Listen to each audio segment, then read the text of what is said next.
પૂજ્ય અપૂર્વ મુનિ સ્વામી અને જ્ઞાન વત્સલ સ્વામીના વિડીયો સૌથી પહેલાં મેળવવા માટે અમારી ચેનલને સબસ્ક્રાઇબ કરો અને બેલ આઇકન પર ક્લિક કરો. ધન્યવાદ. માનવનો ઉત્કર્ષ, વસ્તુઓનો ઉત્કર્ષ થયો પણ વ્યક્તિનો નહીં. જ્યારથી આપણે ચશ્મા પહેરવાના શરૂ કર્યા ત્યારથી સતત ચશ્માની ફ્રેમ બદલતા ગયા. ચશ્માના ગ્લાસ એટલા મોંઘા નથી હોતા, પણ ફ્રેમ વધારે મોંઘી હોય છે. આપણો વધારે સમય ગ્લાસ સિલેક્શનમાં નથી જતો, ફ્રેમ સિલેક્શનમાં જાય છે. સારી ફ્રેમ પહેરવાથી લોકોને તમે સારા દેખાઓ, પણ સારા ગ્લાસ પહેરવાથી લોકો તમને સારા દેખાય. બંને વસ્તુની આવશ્યકતા છે. આ માનવ ઉત્કર્ષ મહોત્સવ આપણને ફ્રેમ પણ આપે છે અને ગ્લાસ પણ આપે છે. દરેક વ્યક્તિ જ્યાં છે ત્યાંથી એક પગલું કેમ આગળ વધી શકે? એક રોગ છે ડેસ્ટિનેશન સિન્ડ્રોમ. હું બરાબર જ છું એવું લગભગ દરેક વ્યક્તિ માનતો હોય છે. 3 વાર છૂટાછેડા લીધા પછી પણ ઘણાને પોતાનો વાંક બિલકુલ દેખાતો નથી. કે પરીક્ષામાં 2-3 વિષયમાં નપાસ થયા પછી પણ એમ લાગે છે કે શિક્ષકની સિલેબસની અને સિસ્ટમની ભૂલ છે. જ્યારે માણસ પોતાનો વાંક સ્વીકાર કરે ત્યારથી જ ઉત્કર્ષનો પ્રારંભ થઈ જાય છે. થોડાક વર્ષો પૂર્વે પ્રોફેસર મૌલિનોવ્સ્કી આફ્રિકાના જંગલમાં વિહાર કરવા માટે નીકળ્યા હતા. બહુ જ મોટા ગજાના પ્રોફેસર હતા, સમાજ ચિંતક હતા. ત્યાં આફ્રિકાના જંગલમાં એને નરભક્ષી માણસ મળ્યો. કેટલાક માણસોનું માંસ ખાનારા માણસો પણ આફ્રિકામાં જે તે સમયે હતા. એ નરભક્ષી માણસે આ આધુનિક શિક્ષિત પ્રોફેસરને પ્રશ્ન પૂછ્યો કે મેં સાંભળ્યું છે કે હમણાં વિશ્વયુદ્ધ થયું. સેકન્ડ વર્લ્ડ વોર પછીનો આ પ્રસંગ છે. હા, કે વિશ્વયુદ્ધ થયું. મેં એવું પણ સાંભળ્યું છે કે એમાં ઘણા માણસો મર્યા. હા, કે લાખોની સંખ્યામાં માણસો મર્યા. પછી આફ્રિકાનો નરભક્ષી માણસ પૂછે છે કે આટલા બધા માણસો માર્યા તો આ માણસોને ખાશે કોણ? આટલા બધા માણસોને ખાશે કોણ? એ સમયે પ્રોફેસર કહે છે કોઈ ખાશે નહીં માણસોને. ત્યારે નરભક્ષી માણસ કહે છે ખાવા નહોતા તો માણસોને માર્યા શું કરવા? એ સમયે પ્રોફેસર માથું ખંજવાળવા લાગ્યા અને આફ્રિકાનો એ જંગલી માનવ કહે છે અમારે તો જ્યાં સુધી ભૂખ ન લાગે ને, શરીરની ભૂખ ન લાગે ત્યાં સુધી માણસ પર હુમલો નથી કરતા. તમે પૈસાની, સત્તાની, કીર્તિની કામનાની ભૂખથી લાખો નિર્દોષ માણસોને મારી રહ્યા છો. તો જંગલી અમે છીએ કે તમે છો? જંગલીપણું કેવળ જંગલમાં રહેવાથી નથી આવતું. જંગલિયત એ કપડાથી નથી, એ વસ્તુથી નથી, વિચારોથી છે. માણસ વિચારથી ઉત્કર્ષને પામી શકે છે. આપણે રૂપથી તો માનવ છીએ, પણ સ્વરૂપથી ક્યાંક દાનવતા આપણી અંદર છે. દુઃખ એ છે કે આપણી દાનવતા આપણને દેખાતી નથી. કોડાક કેમેરા જેને શોધ્યો છે એ કોડાક કેમેરાના શોધક હતા ઈસ્ટમન. ઈસ્ટમને નવા કેમેરામાં સુંદર ફોટા લીધા. ફોટા લીધા પછી એ સમયે તો ડિજિટલ નહોતા, રોલ દોડાવતો પડતો હતો. એટલે રોલ ધોવા માટે પોતાના દીકરાને આપ્યા. ચિત્ર અસ્પષ્ટ આવ્યું, ડાઘ દેખાયા. એટલે પ્રિન્ટ કાઢનાર પોતાના દીકરાને ધમકાવ્યો. કોડાક કેમેરાના શોધક ઈસ્ટમને, મૂર્ખ, તને પ્રિન્ટ કાઢતા આવડે છે કે નહીં? મેં આટલો સારો ફોટો પાડ્યો ને તે પ્રિન્ટ બગાડી નાખી. એ સમયે દીકરો કહે છે પિતાજી મેં તો કાળજીપૂર્વક ધોઈ છે. તો કેમ આવું થયું? કેમેરામાં તો ખામી નથી, જરા ચેક તો કરો. જેવો કેમેરો ચેક કર્યો તો લેન્સ ઉપર ધૂળ બાજેલી હતી, એટલે પ્રિન્ટ ડાઘવાળી આવી. ક્યાંક આપણું પણ ઈસ્ટમન જેવું થાય છે. આખી જિંદગી બીજા લોકોને દોષ દેવામાં જાય છે. ક્યાંક ધૂળ આપણા લેન્સ ઉપર હોય છે. લેન્સ ઉપર એટલે આપણી દ્રષ્ટિ ધૂળવાળી હોય છે, એ જ મલિન હોય છે. એક ચિંતકે સરસ લખ્યું છે However good you may be, but you have some faults. તમે ગમે તેટલા સારા હોય ને તો પણ તમારી અંદર દોષ હોઈ શકે છે. તમે હમણાં જ શૌચ જઈને આવ્યા હોય ને તો પણ તમારા આંતરડામાં થોડો ઘણો મળતો હોઈ શકે છે. આપણને એ નથી દેખાતો, આપણી મલિનતા નથી દેખાતી. એ મલિનતા બતાવે છે એવા સંતો, શાસ્ત્રો અને સત્સંગનો યોગ. ઇંગ્લેન્ડની પાર્લામેન્ટમાં પરમ પૂજ્ય પ્રમુખ સ્વામી મહારાજનું સન્માન કરવામાં આવ્યું અને એ સમયે ઇંગ્લેન્ડના સાંસદ પોલ બોટાંગે સરસ વાત કરી હતી. મારે તે માનવ નહીં પણ બચાવે તે માનવ છે. સ્વામીજી, અમે ઇંગ્લેન્ડ યુરોપ મહાસત્તા છીએ કારણ કે અમને માણસોને સારી રીતે મારતા આવડે છે. અને આજે વિશ્વમાં સૌથી શક્તિશાળી દેશ કોને ગણવામાં આવે છે? જેની પાસે વેપન્સ જાજા હોય, અણુબોમ્બ પરમાણુ બોમ્બ વધારે હોય, મિસાઇલ્સ સ્કડ મિસાઇલ્સ રોકેટ્સ જાજા હોય. એને શક્તિશાળી બચાવે નથી, શક્તિશાળી મારે છે. આખા વિશ્વની વ્યાખ્યા બદલાઈ ગઈ છે. મહત્તમ બજેટ આપણું સંરક્ષણ પાછળ ફાળવવું પડે છે. એટલે આ સાંસદે વાત કરી કે સ્વામીજી, અમને માણસોને બચાવતા નહીં પરંતુ મારતા આવડે છે. અમે માનવ મટી ગયા છીએ, અમને માનવ બનાવો. આજનો વિષય છે વારસ સાથે વિમર્શ. મહાભારતના યુદ્ધ બાદ કૌરવ નરેશ, કૌરવ રાજા ધૃતરાષ્ટ્ર દૂત સંજયને પ્રશ્ન કરે છે કે સંજય, મારા લાડકવાયા 100 સંતાનમાંથી એક પણ દીકરો કેમ બચ્યો નહીં? 5 પાંડવોનો જય જયકાર થયો અને 100 કૌરવો અધોગતિને કેમ પામ્યા? બોલ સંજય, કુદરતે કૌરવો સાથે અન્યાય કેમ કર્યો? મારી કઈ ભૂલની સજા મને મળી રહી છે? મારા 100 દીકરામાંથી કોઈ કેમ બચ્યું નહીં અને 5 પાંડવ બચી ગયા? એ સમય કેવળ ચર્મ ચક્ષુથી જ નહીં પણ જ્ઞાન ચક્ષુથી પણ અંધ એવા ધૃતરાષ્ટ્રની આંખ સામેનું, શરીરનું નહીં પણ મોહનું પડળ ખોલતા, મમત્વનો મોતિયો દૂર કરતા સંજય કહે છે કે રાજન, બાળપણમાં દુર્યોધનને કૌરવો પાંડવોને અન્યાય કરતા હતા. એ સમયે પણ તમે કૌરવોને રોક્યા નહીં. એ તમારી પહેલી ભૂલ. અભ્યાસમાં કે રમત ગમતની અંદર કૌરવો પાંડવો સાથે અન્યાય કરતા, છળ કપટ કરતા હતા, અદેખાઈ કરતા હતા. એ સમયે તમે એમને ટોક્યા પણ નહીં. એ તમારી બીજી ભૂલ છે. તમારા દીકરાઓએ જુગારમાં શકુની મામા સાથે ભળી અને પાંડવોને કપટ કરી અને વનવાસ આપી દીધો. એ તમારી ત્રીજી ભૂલ છે. પોતાના સગા ભાઈઓને જીવતા સળગાવી દેવા માટે લાક્ષાગૃહની રચના કરી કે 5 પાંડવો કુંતા સાથે મરી જાય. આવું લાક્ષાગૃહ બનાવ્યું તમારા દીકરા દુર્યોધને, કૌરવોએ. છતાં તમે ઠપકાનો એક શબ્દ બોલ્યા નહીં. એ તમારી ચોથી ભૂલ. ભર સભામાં આપ હાજર હતા, દ્રોણાચાર્ય હાજર હતા, ભીષ્મ પિતામહ હાજર હતા, છતાં તમારા જ કુળની પુત્ર વધુનું વસ્ત્રાહરણ થતું હતું ત્યારે તમે બોલ્યા નહીં અને દ્રૌપદીને ભર સભામાં નિર્લજ્જ કરી. તમે સંતાનોને શિખામણનો એક અક્ષર પણ કહ્યો નહીં. એ તમારી 5મી ભૂલ. મહાભારતનું યુદ્ધ ન થાય એના માટે ભગવાન કૃષ્ણ સ્વયં દૂત બનીને આવ્યા, આજીજી કરવા માટે આવ્યા. એ સમયે ભગવાન કૃષ્ણની વાત સાંભળવાને બદલે તમારો લાડકવાયો દુર્યોધન કૃષ્ણને કેદ કરવા માટે જતો હતો, બંદી બનાવતો હતો. એ સમયે તમે વાલ સોયા દુર્યોધન સામે કરડી નજર પણ ન કરી. એ તમારી 6ઠ્ઠી ભૂલ. આ સાંભળીને બાવળ ઉછેરી કેરીની આશા રાખનારા ધૃતરાષ્ટ્ર એકદમ ડગી ગયા અને સંજયને કહે છે, રહેવા દે સંજય, રહેવા દે, હવે મારાથી આ સંભળાશે નહીં. અને સંજય કહે છે, તમે તમારા સંતાનોને સગવડોને સાનુકૂળતાનું સામ્રાજ્ય આપ્યું પણ સંસ્કારોનું ને સાવધાનીનું શિક્ષણ નથી આપ્યું. એની આ દશા છે. બીજ બોયા બબુલ કા તો આમ કહા સે ખાએ.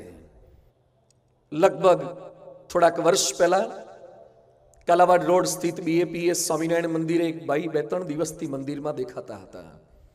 અજાણ્યા લાગ્યા એટલે મેં પ્રશ્ન કર્યો, ક્યાંથી આવવાનું થયું?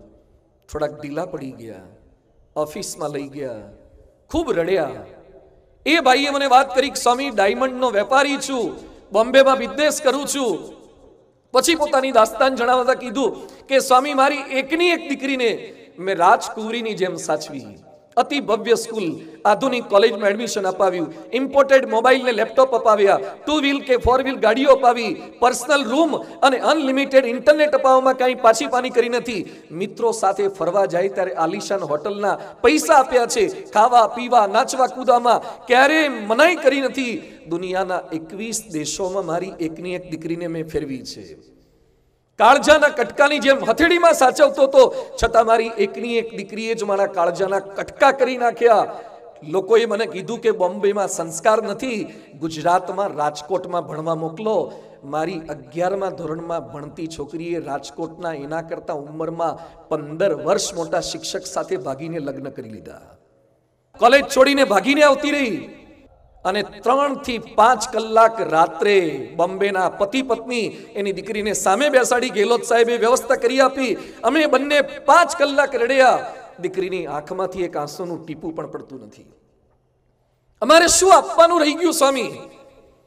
મેં કીધું તમે સગવડોનું સામ્રાજ્ય આપ્યું, પણ સંસ્કારોને સાવધાનીનું શિક્ષણ ના આપ્યું. બધું જ આપ્યું. જન્મદાતા તો તમે ભગવાનની કૃપાથી બની જાઓ છો, પણ સંસ્કાર પ્રદાતા બનવા માટે તમારે પતિ પત્ની બંને પ્રયત્ન કરવો પડે છે.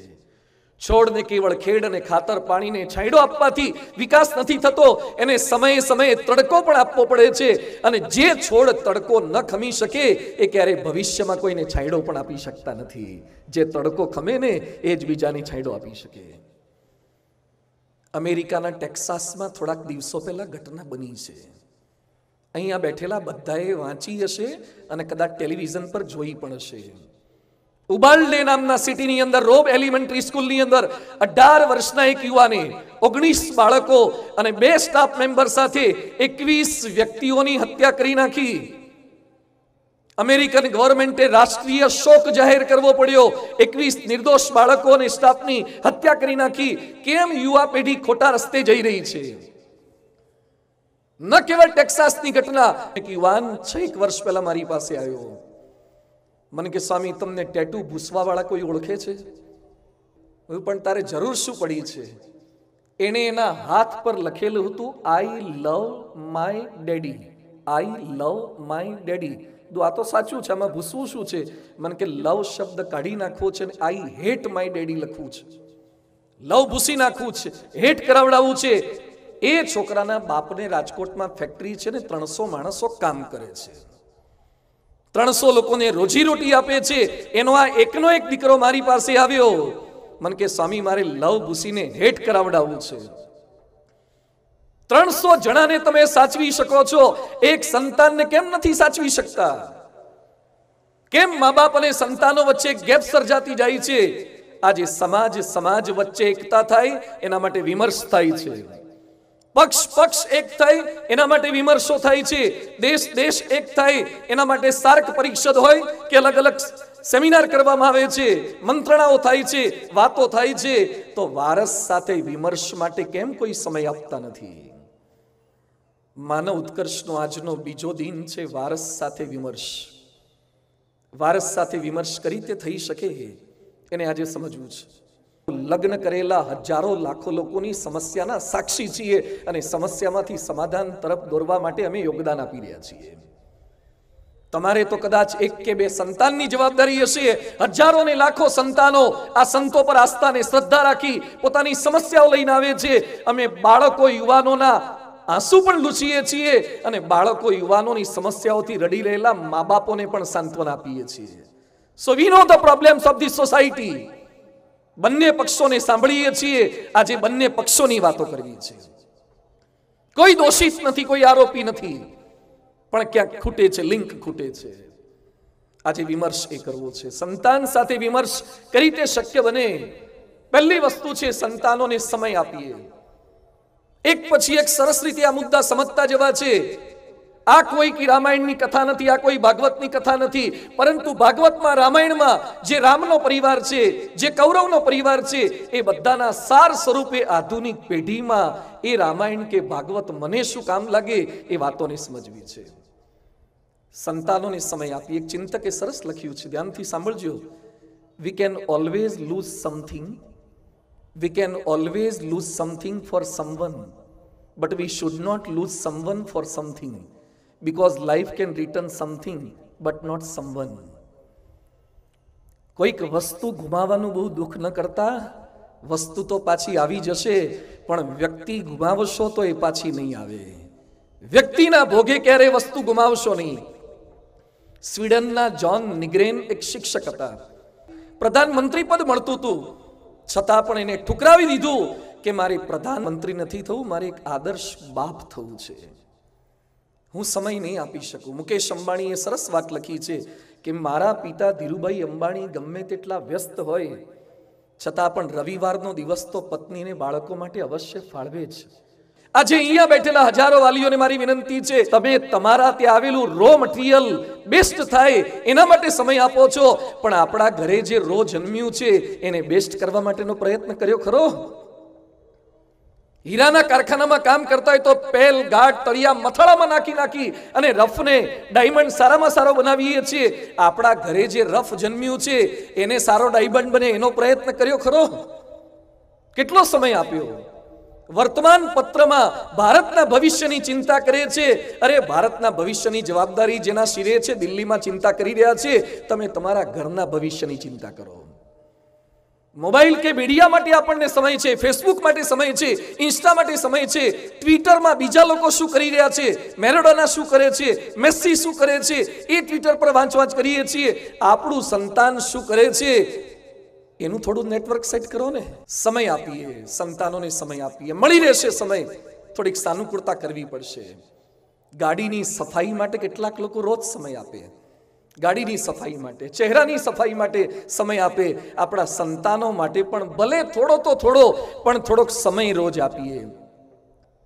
બીજું છે સંતાનોને સ્નેહ અને સંગાથ આપીએ. સરસ્વતી ચંદ્રના લેખક ગોરધનરામ ત્રિપાઠી વકીલ હતા અને પુત્રીએ અગત્યના કાગળ રમતમાં ફાડી નાખ્યા. ગુસ્સો આવ્યો અને પુત્રીને મારવા જતા હતા ત્યાં જ વિચાર આવ્યો, હું ખાલી વકીલ નહીં પણ કોઈકનો પિતા પણ છું, એટલે મારે પિતા તરીકેનો વાત્સલ્ય ભાવ ભૂલવો ન જોઈએ. જેમ ઘરમાં પ્રવેશ કરતા પહેલા પગરખા બહાર ઉતારી દઈએ છીએ, એમ કેટલાક કંપનીના લેબલો પણ ઉતારીને પછી ઘરમાં પ્રવેશ કરજો. તમે કંપનીમાં ડાયરેક્ટર છો, ઘરમાં કોઈના ડાયરેક્ટર નથી, તમારે એક્ટર થવાનું છે. ડાયરેક્ટર તો ઘરવાળા છે, એ તમને રોલ આપે એ કરવાનું છે. ડાયરેક્ટર તો બીજા હોય છે, ત્યાં તો આપણે એક્ટિંગ જ કરવાની હોય છે. આ સમજવાનું છે. સ્નેહ સંગાત બહુ જરૂરી છે. મધ્યપ્રદેશના ઇન્દોરમાં થોડાક દિવસ પહેલા એક ઘટના બની છે. 11મા ધોરણમાં ભણતી એક ડોક્ટરની દીકરી ગળે ફાંસો ખાધો. 11મા ધોરણમાં ભણતી ડોક્ટરની દીકરીએ ગળે ફાંસો ખાધો. વાત જાણે એમ બની કે એ દીકરી સંગ દોષને કારણે, કુસંગને કારણે, ખરાબ કંપનીને કારણે સ્કૂલની કેન્ટીનમાં સિગરેટ પીતા પકડાઈ ગઈ. સિગરેટ પીતી હતી, એના જ ક્લાસના બીજા છોકરાઓએ એનો ફોટો લઈ લીધો અને પછી દીકરીને બ્લેકમેલ કરી કે તું સિગરેટ પીવે છે, આ ફોટો અમારી પાસે આવી ગયો છે, હવે તને વાયરલ કરીશું, હેરાન કરીશું. આ રીતે એને હેરાન કરવાનો પ્રયત્ન કર્યો. એવી ગભરાઈ ગઈ બીકને કારણે શી હેઝ કમિટેડ સુસાઇડ. આજે સમાજમાં આત્મહત્યાઓની ઘટનાઓ જે વધી છે ને, એના મૂળમાં ક્યાંક સ્નેહ અને સંગાથની પણ થોડી કમી છે. જો દીકરીને બાપ સાથે એવું ટાઈપ હોત, ભૂલ તો થાય, બધાથી ભૂલ થાય, પણ એ ભૂલનો એકરાર કરવાનું એક સ્થાન હોવું જોઈએ. અને કોઈક આપણી આગળ ભૂલની રજૂઆત કરે તો એને સ્વીકાર કરવાની તૈયારી આપણી હોવી જોઈએ. વિદેશમાં એક ભાઈએ નવી મર્સિડીઝ લીધી. મર્સિડીઝ બહાર મૂકેલી હતી, લોનમાં બેસીને, સન્ડે હતો એટલે છાપું વાંચતા હતા. એનો નાનકડો દીકરો ગાડી સાથે રમતો હતો. અચાનક એને કંઈક ઘસાવાનો અવાજ સંભળાયો એના વાલીને, એટલે ઊભા થઈને છાપું બાજુ પર મૂકીને ગયા તો નાનકડો છોકરો લોખંડનો ખીલો ક્યાંકથી એના હાથમાં આવી ગયો હતો. તો નવી મર્સિડીઝની બોનેટ ઉપર ખીલાથી લીસોટા પાડતો હતો. નવી મર્સિડીઝનું બોનેટ આખું બગાડી નાખ્યું, કલર કાઢી નાખ્યો, લીસોટા પાડી દીધા. અને બાપ ગુસ્સામાં આવી ગયા અને એમણે ઘરમાંથી ક્યાંકથી હથોડી જેવું કંઈક મળી ગયું હશે તો દીકરાના હાથ ટેબલ પર રખાયા ને એના ઉપર હથોડા માર્યા.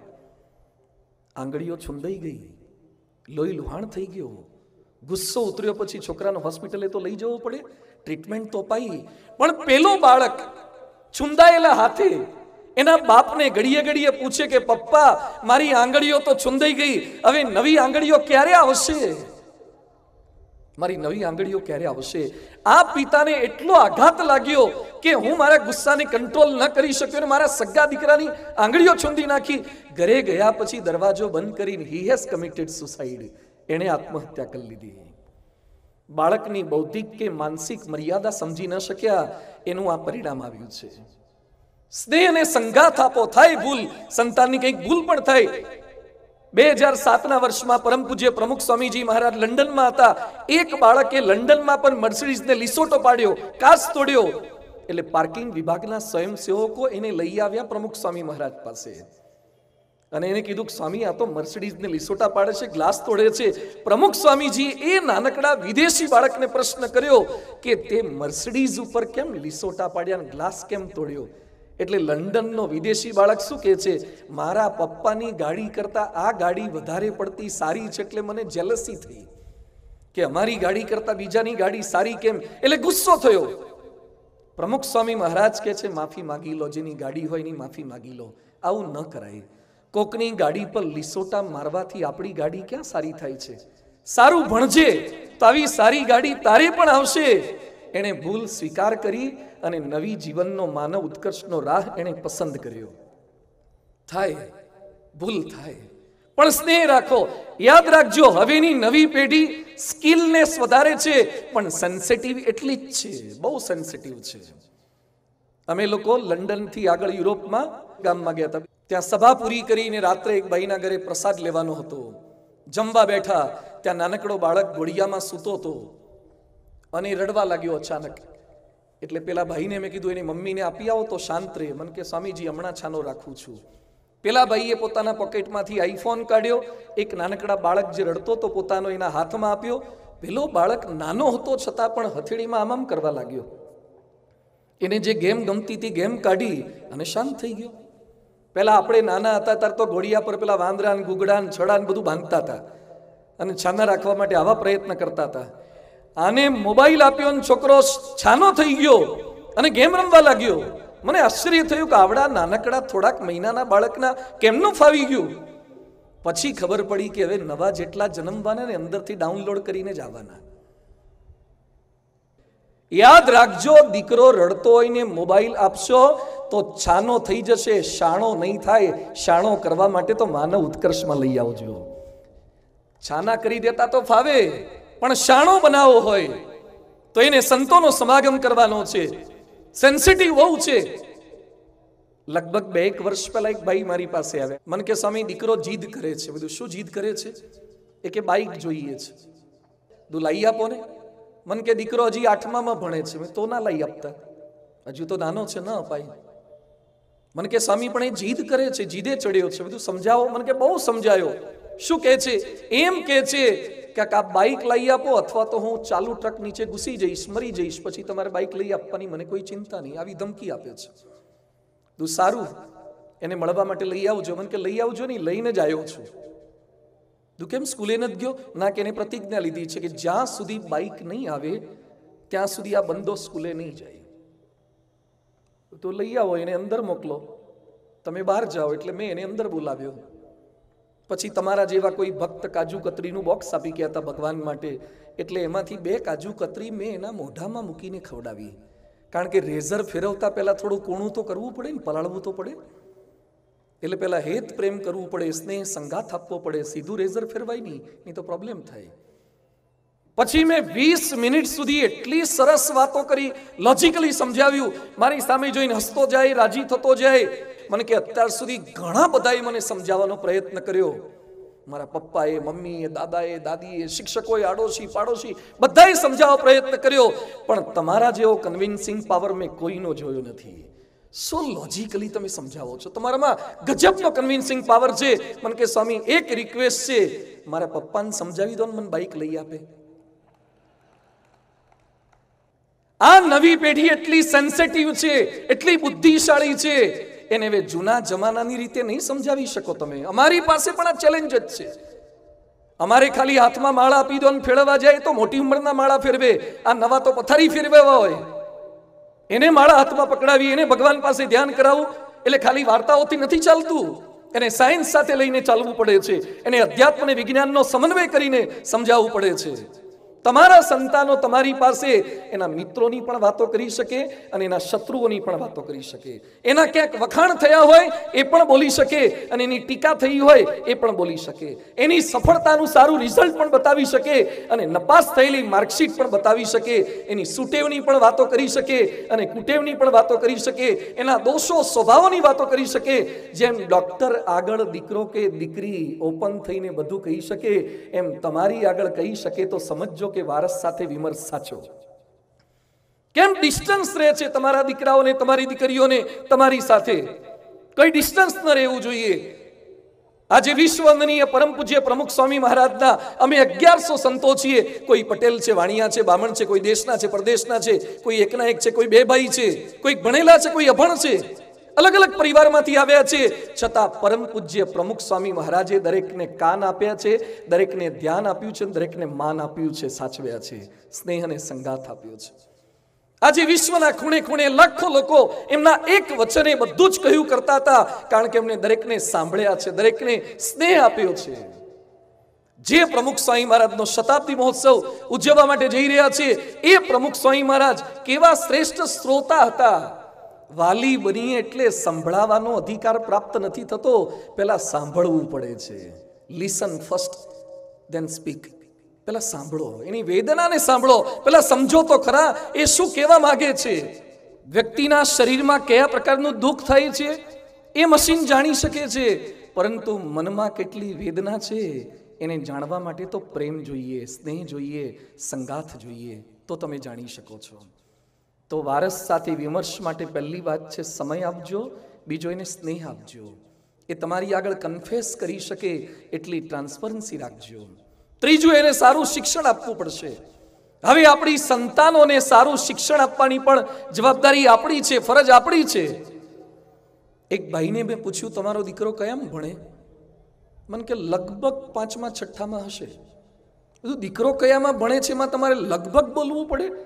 મને કે સ્વામી આમ એક્ઝેક્ટ જેવું છે, પણ તોય લગભગ બોલું, ખોટો જ ના પડું ને. તમારો દીકરો કયામાં છે તમને ખબર નથી તો તમે શું કરશો? નહીં ભણે તો? મને કે નહીં ભણે તો તમારી બાજુ મોકલી દઈશું. જો આ કઈ પાંદરાપોળ છે? ન ભણે એને આ બાજુ ભેગા કરવાના છે. યાદ રાખજો, BAPS માં હવે ગ્રેજ્યુએટ સિવાય કોઈ લેતા જ નથી. અમે શિક્ષિત સમાજ તૈયાર કરવો છે આપણે, એટલે દીકરાઓને સારું ભણે એના માટે પણ પ્રયત્ન કરજો, ભણાવજો. આપણા સંતાનો ડોક્ટરો, એન્જિનિયરો તો થાય, કલેક્ટર, કમિશનર થાય, એ સારું ભણવા જોઈએ. મીડિયા અને મિત્રોનું આકર્ષણ ખૂબ છે, યાદ રાખજો. ભણાવવા અઘરા તો છે. સાહેબો માટે પણ સ્કૂલો ચલાવી એવી અઘરી થઈ ગઈ છે. સ્કૂલમાં બેસાડીને ભણાવવા એ અઘરું થઈ ગયું છે. પણ ભણાવજો, એ આકર્ષણોમાંથી બાજુ પર રાખીને એને શિક્ષણની વેલ્યુ સમજાવજો. પણ સંતાનની ક્ષમતા ઓળખીને શિક્ષણ આપજો. દરેક વાલીને એમ હોય કે હું ભણ્યો એના કરતા છોકરો વધારે ભણવો જોઈએ, બાજુવાળા કરતા પણ વધારે ભણવો જોઈએ, મારું નામ રોશન કરે એવું ભણવો જોઈએ. એને ગણિત કેમ ના આવડે? એને બાયોલોજીમાં ઓછા કેમ આવે? એને 1% પણ ઓછો કેમ આવ્યો? એ અંગ્રેજી ફ્લુઅન્ટ કેમ ન બોલી શકે? આવી કંઈક ને કંઈક ફરિયાદો આપણને આપણા સંતાનો માટે હોય છે. યાદ રાખજો, BMW 150ની સ્પીડ આપી શકે, 150ની એવરેજ ના આપી શકે. જેની સ્પીડ જાજી હોય ને એની એવરેજ ઓછી હોય. શાક કાપવાની છરીથી એ લાકડું ન કપાય અને કાગળની કાતર એ કાપડમાં ના ચાલે. માછલી મેરેથોનમાં ના ઉતરે અને સસલું સ્વિમિંગમાં ના જીતે, અને પેટ્રોલની ગાડીમાં ડીઝલ ના નખાય. દરેક ગાડીની મર્યાદા હોય છે, એમ સંતાનોની પણ મર્યાદા હોય. કોઈકને ફિઝિક્સ ફાવે તો કોઈને કેમિસ્ટ્રી ફાવે. અરે કોઈકને ભણવાનું ન ફાવે તો કોઈકને સંગીત ફાવે, કોઈને સ્પોર્ટ્સ ફાવે. યાદ રાખજો, ભણાવજો, પણ એની ક્ષમતા જોઈને ભણાવજો. એની જે કેપેસિટી હોય ભણાવજો. આમાં ક્યાંક આપણે થાપ ખાઈ જઈએ છીએ, એટલે સંતાનો સાથે સરખો વિમર્શ નથી કરી શકતા. અને સંતાનની રુચિ સમજીને શિક્ષણ આપજો. પાછા એક બાળકે રમવા માટે જીદ પકડી, એના પપ્પા કે બેસ, ભણવા બેસ. પેલો કે ના, મારે રમવા જવું છે. પપ્પા અત્યારે રમવા દો ને પછી હું ભણીશ. ના, કે બેસ અત્યારે ભણવા. એના બાપ કે હું જોઉં છું, ઊભો છું, તું રમવા કેમ જાય છે? ચોપડી પકડાવી. એ દીકરો હાથમાં ચોપડી પકડીને કે છે, હવે હું જોઉં છું કે તમે મને કેમ ભણાવો છો. બળજબરીથી બધા કામ નથી થતા. 3 કલાક એના બાપને સંતોષ થયો કે ચોપડી પકડાઈ મેં, પણ 3 કલાકમાં ચોપડી હાથમાં રહી, એમાંથી એકાદો અક્ષર કે શબ્દ કે વાક્ય કે સિદ્ધાંત કે ફોર્મ્યુલા મનમાં ગઈ ખરી? એને એન્જિનિયર બનવું હોય તો ડોક્ટર બનાવવાનો આગ્રહ ન કરતા અને આપણા મનમાંથી કાઢી નાખો ડોક્ટર એટલે સારા, એન્જિનિયર એટલે સારા. અરે દુનિયાની તમામ બ્રાન્ચ સારી છે, બધી જ બ્રાન્ચ સારી છે અને બધી જ બ્રાન્ચમાં સ્ટ્રગલ પણ છે. એનામાં જે ક્ષમતા છે, એનામાં જે રુચિ છે, એને સમજો, ઓળખો બરાબર અને પછી એને ભણાવવાનો આગ્રહ કરો અને સાથે સાથે એને જીવન ઘડતરનું શિક્ષણ આપજો. વિવેકાનંદ સ્વામીનું એક વાક્ય અતિ સુંદર છે. અહીંયા બેઠેલા સ્કૂલના સંચાલકો બધાને મારી વિનંતી છે, ધ્યાનથી વાંચજો ને સાંભળજો. વિવેકાનંદ સ્વામી કહે છે, we want education by which character is firm, strength of mind is increased and power of intellect is expanded, by which one can stand in one's own feet. વ્યક્તિને એવું શિક્ષણ આપો જેમાં ચારિત્રની દ્રઢતા થાય, મનની સ્થિરતા થાય, ઇન્ટેલેક્ચ્યુઅલ પાવર એક્સપાન્ડ થાય. આપણે આ નથી કરી શકતા એટલે તકલીફ થાય છે. એટલે વિમર્શ તો થશે, શિક્ષણની સાથે સાથે એને સંસ્કાર આપવાના છે. તારીખ 14/12/2012 રોજ અમેરિકાના કનેક્ટિકટમાં સેન્ડી હુક એલિમેન્ટરી સ્કૂલમાં 20 વર્ષના એડમ લાંજાએ 6-7 વર્ષના 20 બાળકો અને 6 સ્ટાફ સભ્યોને મારી નાખ્યા હતા. અમેરિકામાં ટેક્સાસમાં જે હમણાં ઘટના બનીને આવી છાસવારે ઘટનાઓ બને છે. એ છોકરાએ પહેલા પોતાની માતાને મારી નાખી, પછી સ્કૂલમાં જઈ અને લગભગ 26-27 જણાને મારી નાખ્યા. હમણાં અમેરિકામાં સ્કૂલોમાં ચોરીની ઘટનાઓ વધી છે. સાબુ મૂકવાનું સ્ટેન્ડ આવે, soap stand, camera, bathroom mirror, teacher desk, એ બધી ચોરીઓ થાય છે. 99,000 ચોરીના વિડીયો પકડાયા છે. 99,000 અમેરિકાના બાળકોના. તો હું થોડાક મહિના પહેલાના આંકડા બોલી રહ્યો છું. અમેરિકાના રાષ્ટ્રપ્રમુખ ઓબામા હતા. એમણે સ્કૂલમાં, ધ્યાનથી સાંભળજો તમામ સ્કૂલોના સંચાલકો, વાલીઓ, ઉદ્યોગપતિઓ, રાજકીય અગ્રેસરો અને સરકારી અમલદારો, ઓબામાએ સ્કૂલમાં છાત્રોને બ્રહ્મચર્યના પાઠ ભણાવાય. કોલેજની વાત નથી કરતો, સ્કૂલમાં બ્રહ્મચર્યના પાઠ ભણાવાય એના માટે 2009ના વર્ષમાં 900 કરોડનું બજેટ ફાળવ્યું હતું સ્કૂલમાં સેલિબેસીના પાઠ શીખવવા માટે. કારણ કે જો કિશોરોને બ્રહ્મચર્યના પાઠ ભણાવાય, બ્રહ્મચર્ય પાળે, તો નાની ઉંમરમાં થતા એબોર્શનના કેસીસને, નિષ્કામ ધર્મના લોપના પ્રશ્નો ઘટી જાય. આજે આપણા ભારતને અમેરિકા બનાવવું છે ને, અમેરિકાની દશાની થોડીક વાતો કરવી છે. 2020ના વર્ષમાં 26,520 મર્ડર થયા છે, હત્યા અમેરિકાના પોતાના લોકો દ્વારા. અને અવારનવાર માસ શૂટિંગની ઘટનાઓ તો બનવા લાગી છે. હથિયાર બનાવતી અમેરિકામાં 12,600 ફેક્ટરી છે. વેપન પ્રોડક્શન, વેપન મેન્યુફેક્ચરિંગની કંપનીઓ છે 12,600. 55,900 ડિસ્ટ્રીબ્યુટર છે, ડીલરો છે 55,900. પહેલા અમેરિકામાં દર વર્ષે 30 લાખ બંદૂક બનતી હતી, આજે દર વર્ષે 84 લાખ બંદૂક અમેરિકા બનાવે છે. અને હવે ધ્યાનથી સાંભળજો, અમેરિકાની વસ્તી છે 34 કરોડ અને 40 કરોડ હથિયારો છે સામાન્ય પ્રજા પાસે. 34 કરોડની વસ્તી અને 40 કરોડ હથિયારો પ્રજા પાસે છે. 21,72,600 કેદી અમેરિકાની જેલમાં છે. અમે બધી અમેરિકાની જેલમાં ફરતા હતા. એના જે જેલર હતા અરૂપ શકુરી, એને મને બતાવ્યું કે સ્વામીજી અહીંયા મોસ્ક પણ રાખી છે, ચર્ચ પણ રાખ્યું છે, બધું જ રાખ્યું છે. ત્યાં એક પણ હિન્દુ મંદિર નહોતું. એટલે મેં એમને પ્રશ્ન પૂછ્યો કે સાહેબ તમે કેમ અન્યાય કરો છો? આવડી મોટી જેલ છે, 7,000 કેદી છે, તો દરેક ધર્મના સ્થાન તમે જેલમાં પુરાયેલા કેદીઓ માટે રાખ્યા છે, તો એકાદું હિન્દુ મંદિર રાખ્યું હોત તો. ત્યારે એ જેલર અરૂપ શકુરી, કેલિફોર્નિયાની લોસ એન્જલસની 7,000ની કેદીનો એ અધિતા હતા. એ બોલ્યો કે સ્વામીજી 20 વર્ષથી જેલર તરીકે કામ કરું છું, પણ મંદિરમાં જનારો એક પણ હિન્દુ કેદી આવ્યો જ નથી. જો સંસ્કારો હશે તો આવું કરવું જ નહીં પડે. અમેરિકામાં 21,72,600 કેદી, હાર્વર્ડ જેવી યુનિવર્સિટી હોવા છતાં પણ અમેરિકાની આ દશા છે. શિક્ષિત દુરાચારીઓનું પ્રમાણ વધતું જાય છે. હવે વાત સાંભળીએ બ્રિટનની. બ્રિટનમાં 30,000 સ્કૂલોમાં બાળકોને દયાના પાઠ ભણાવવાનું હમણાં શરૂ કર્યું છે. 50,000 કીટ બનાવી છે. બ્રિટનની સંસ્થા છે કાઇન્ડનેસ યુકે. દયાના પાઠ ભણાવવા છે બાળકોને, કારણ કે હિંસા કરવા લાગ્યા છે. અને હવે એક સરસ વાત કરે છે અમેરિકાની એક સ્કૂલના આચાર્ય ડોક્ટર ચાઇન ગી નોટ. દર વર્ષે પોતાના શિક્ષકોને જે વાત કરે છે, શિક્ષકોને વાત કરે છે. બધા શિક્ષકો ધ્યાનથી સાંભળજો. ઇંગ્લિશમાં એ બોલે છે, dear teachers, I am a survivor of a concentration camp of Hitler. હિટલરના કેમ્પમાંથી બચેલો હું માણસ છું. My eyes saw what no man should witness. Gas chamber built by learned engineers. Children poisoned by educated physicians. Infants killed by trained nurses. Women and babies shoot and burned by high school and college graduates. So I am suspicious of education. ભણેલા એન્જિનિયરોએ, ડોક્ટરોએ gas ચેમ્બરોમાં લાખો લોકોને માર્યા છે.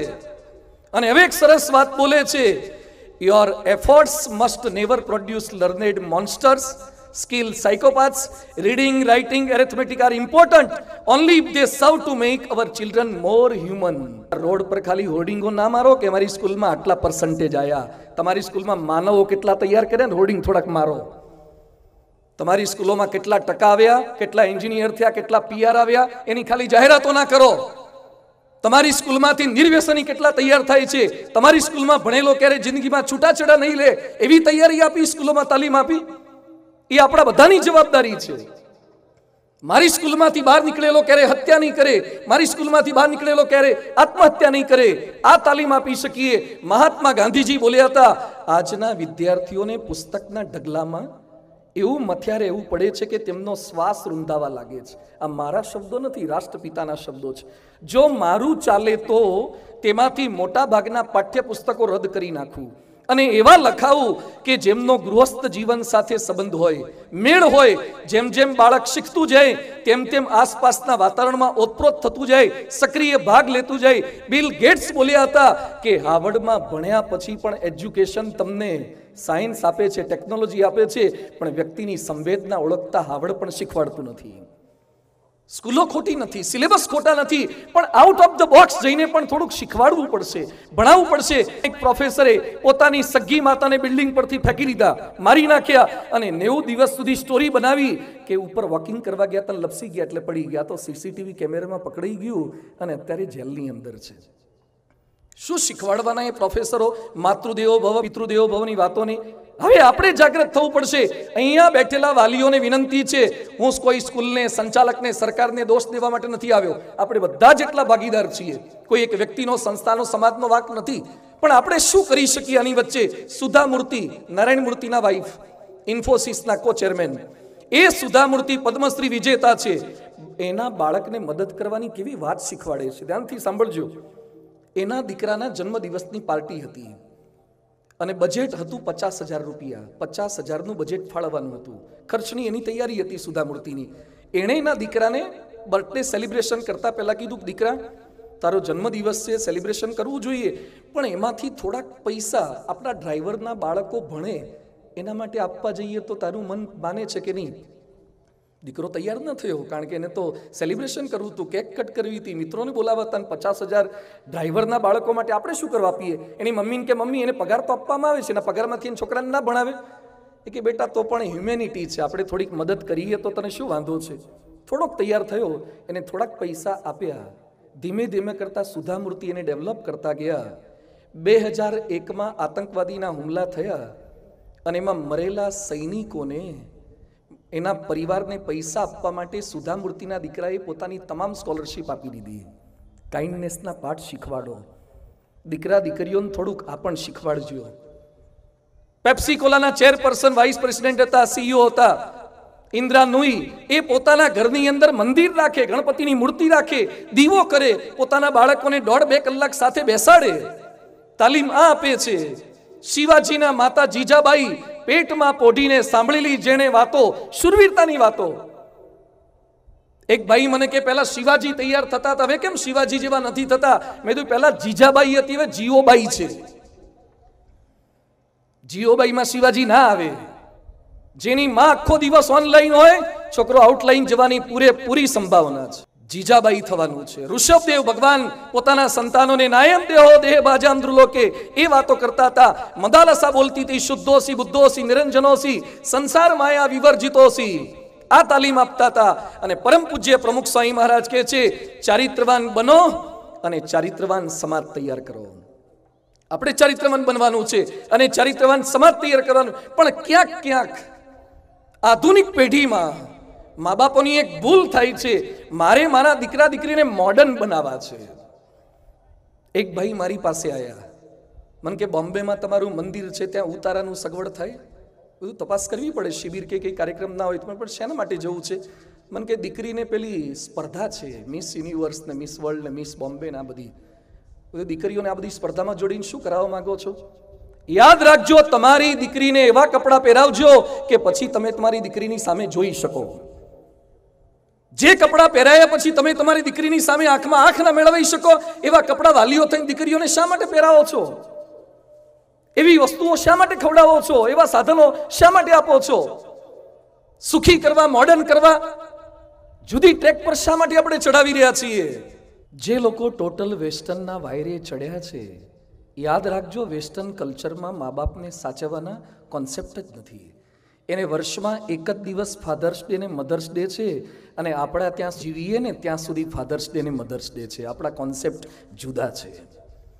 આપણી સંસ્કૃતિ શા માટે આપણા મૂલ્યોને ભૂલીને આધુનિકતાની દોટ એ તરફ માંડીએ છીએ? એનું જે કંઈ સારું છે સ્વીકાર કરો, એનામાં જે કંઈ સદગુણો છે એને સ્વીકાર કરો, પણ આપણું ભૂલીને કશું જ ન એડોપ્ટ કરો. આપણી સંસ્કૃતિના મૂલ્યો છે, આપણી લાજ છે, આપણી શરમ છે, આપણી મર્યાદા છે, આપણા સંસ્કાર છે, એને ક્યારેય ભૂલીએ નહીં. પરમ પૂજ્ય પ્રમુખ સ્વામી મહારાજે, પરમ પૂજ્ય મહંત સ્વામી મહારાજે બાળકોને, સમાજને આ આપવાનો પ્રયત્ન કર્યો.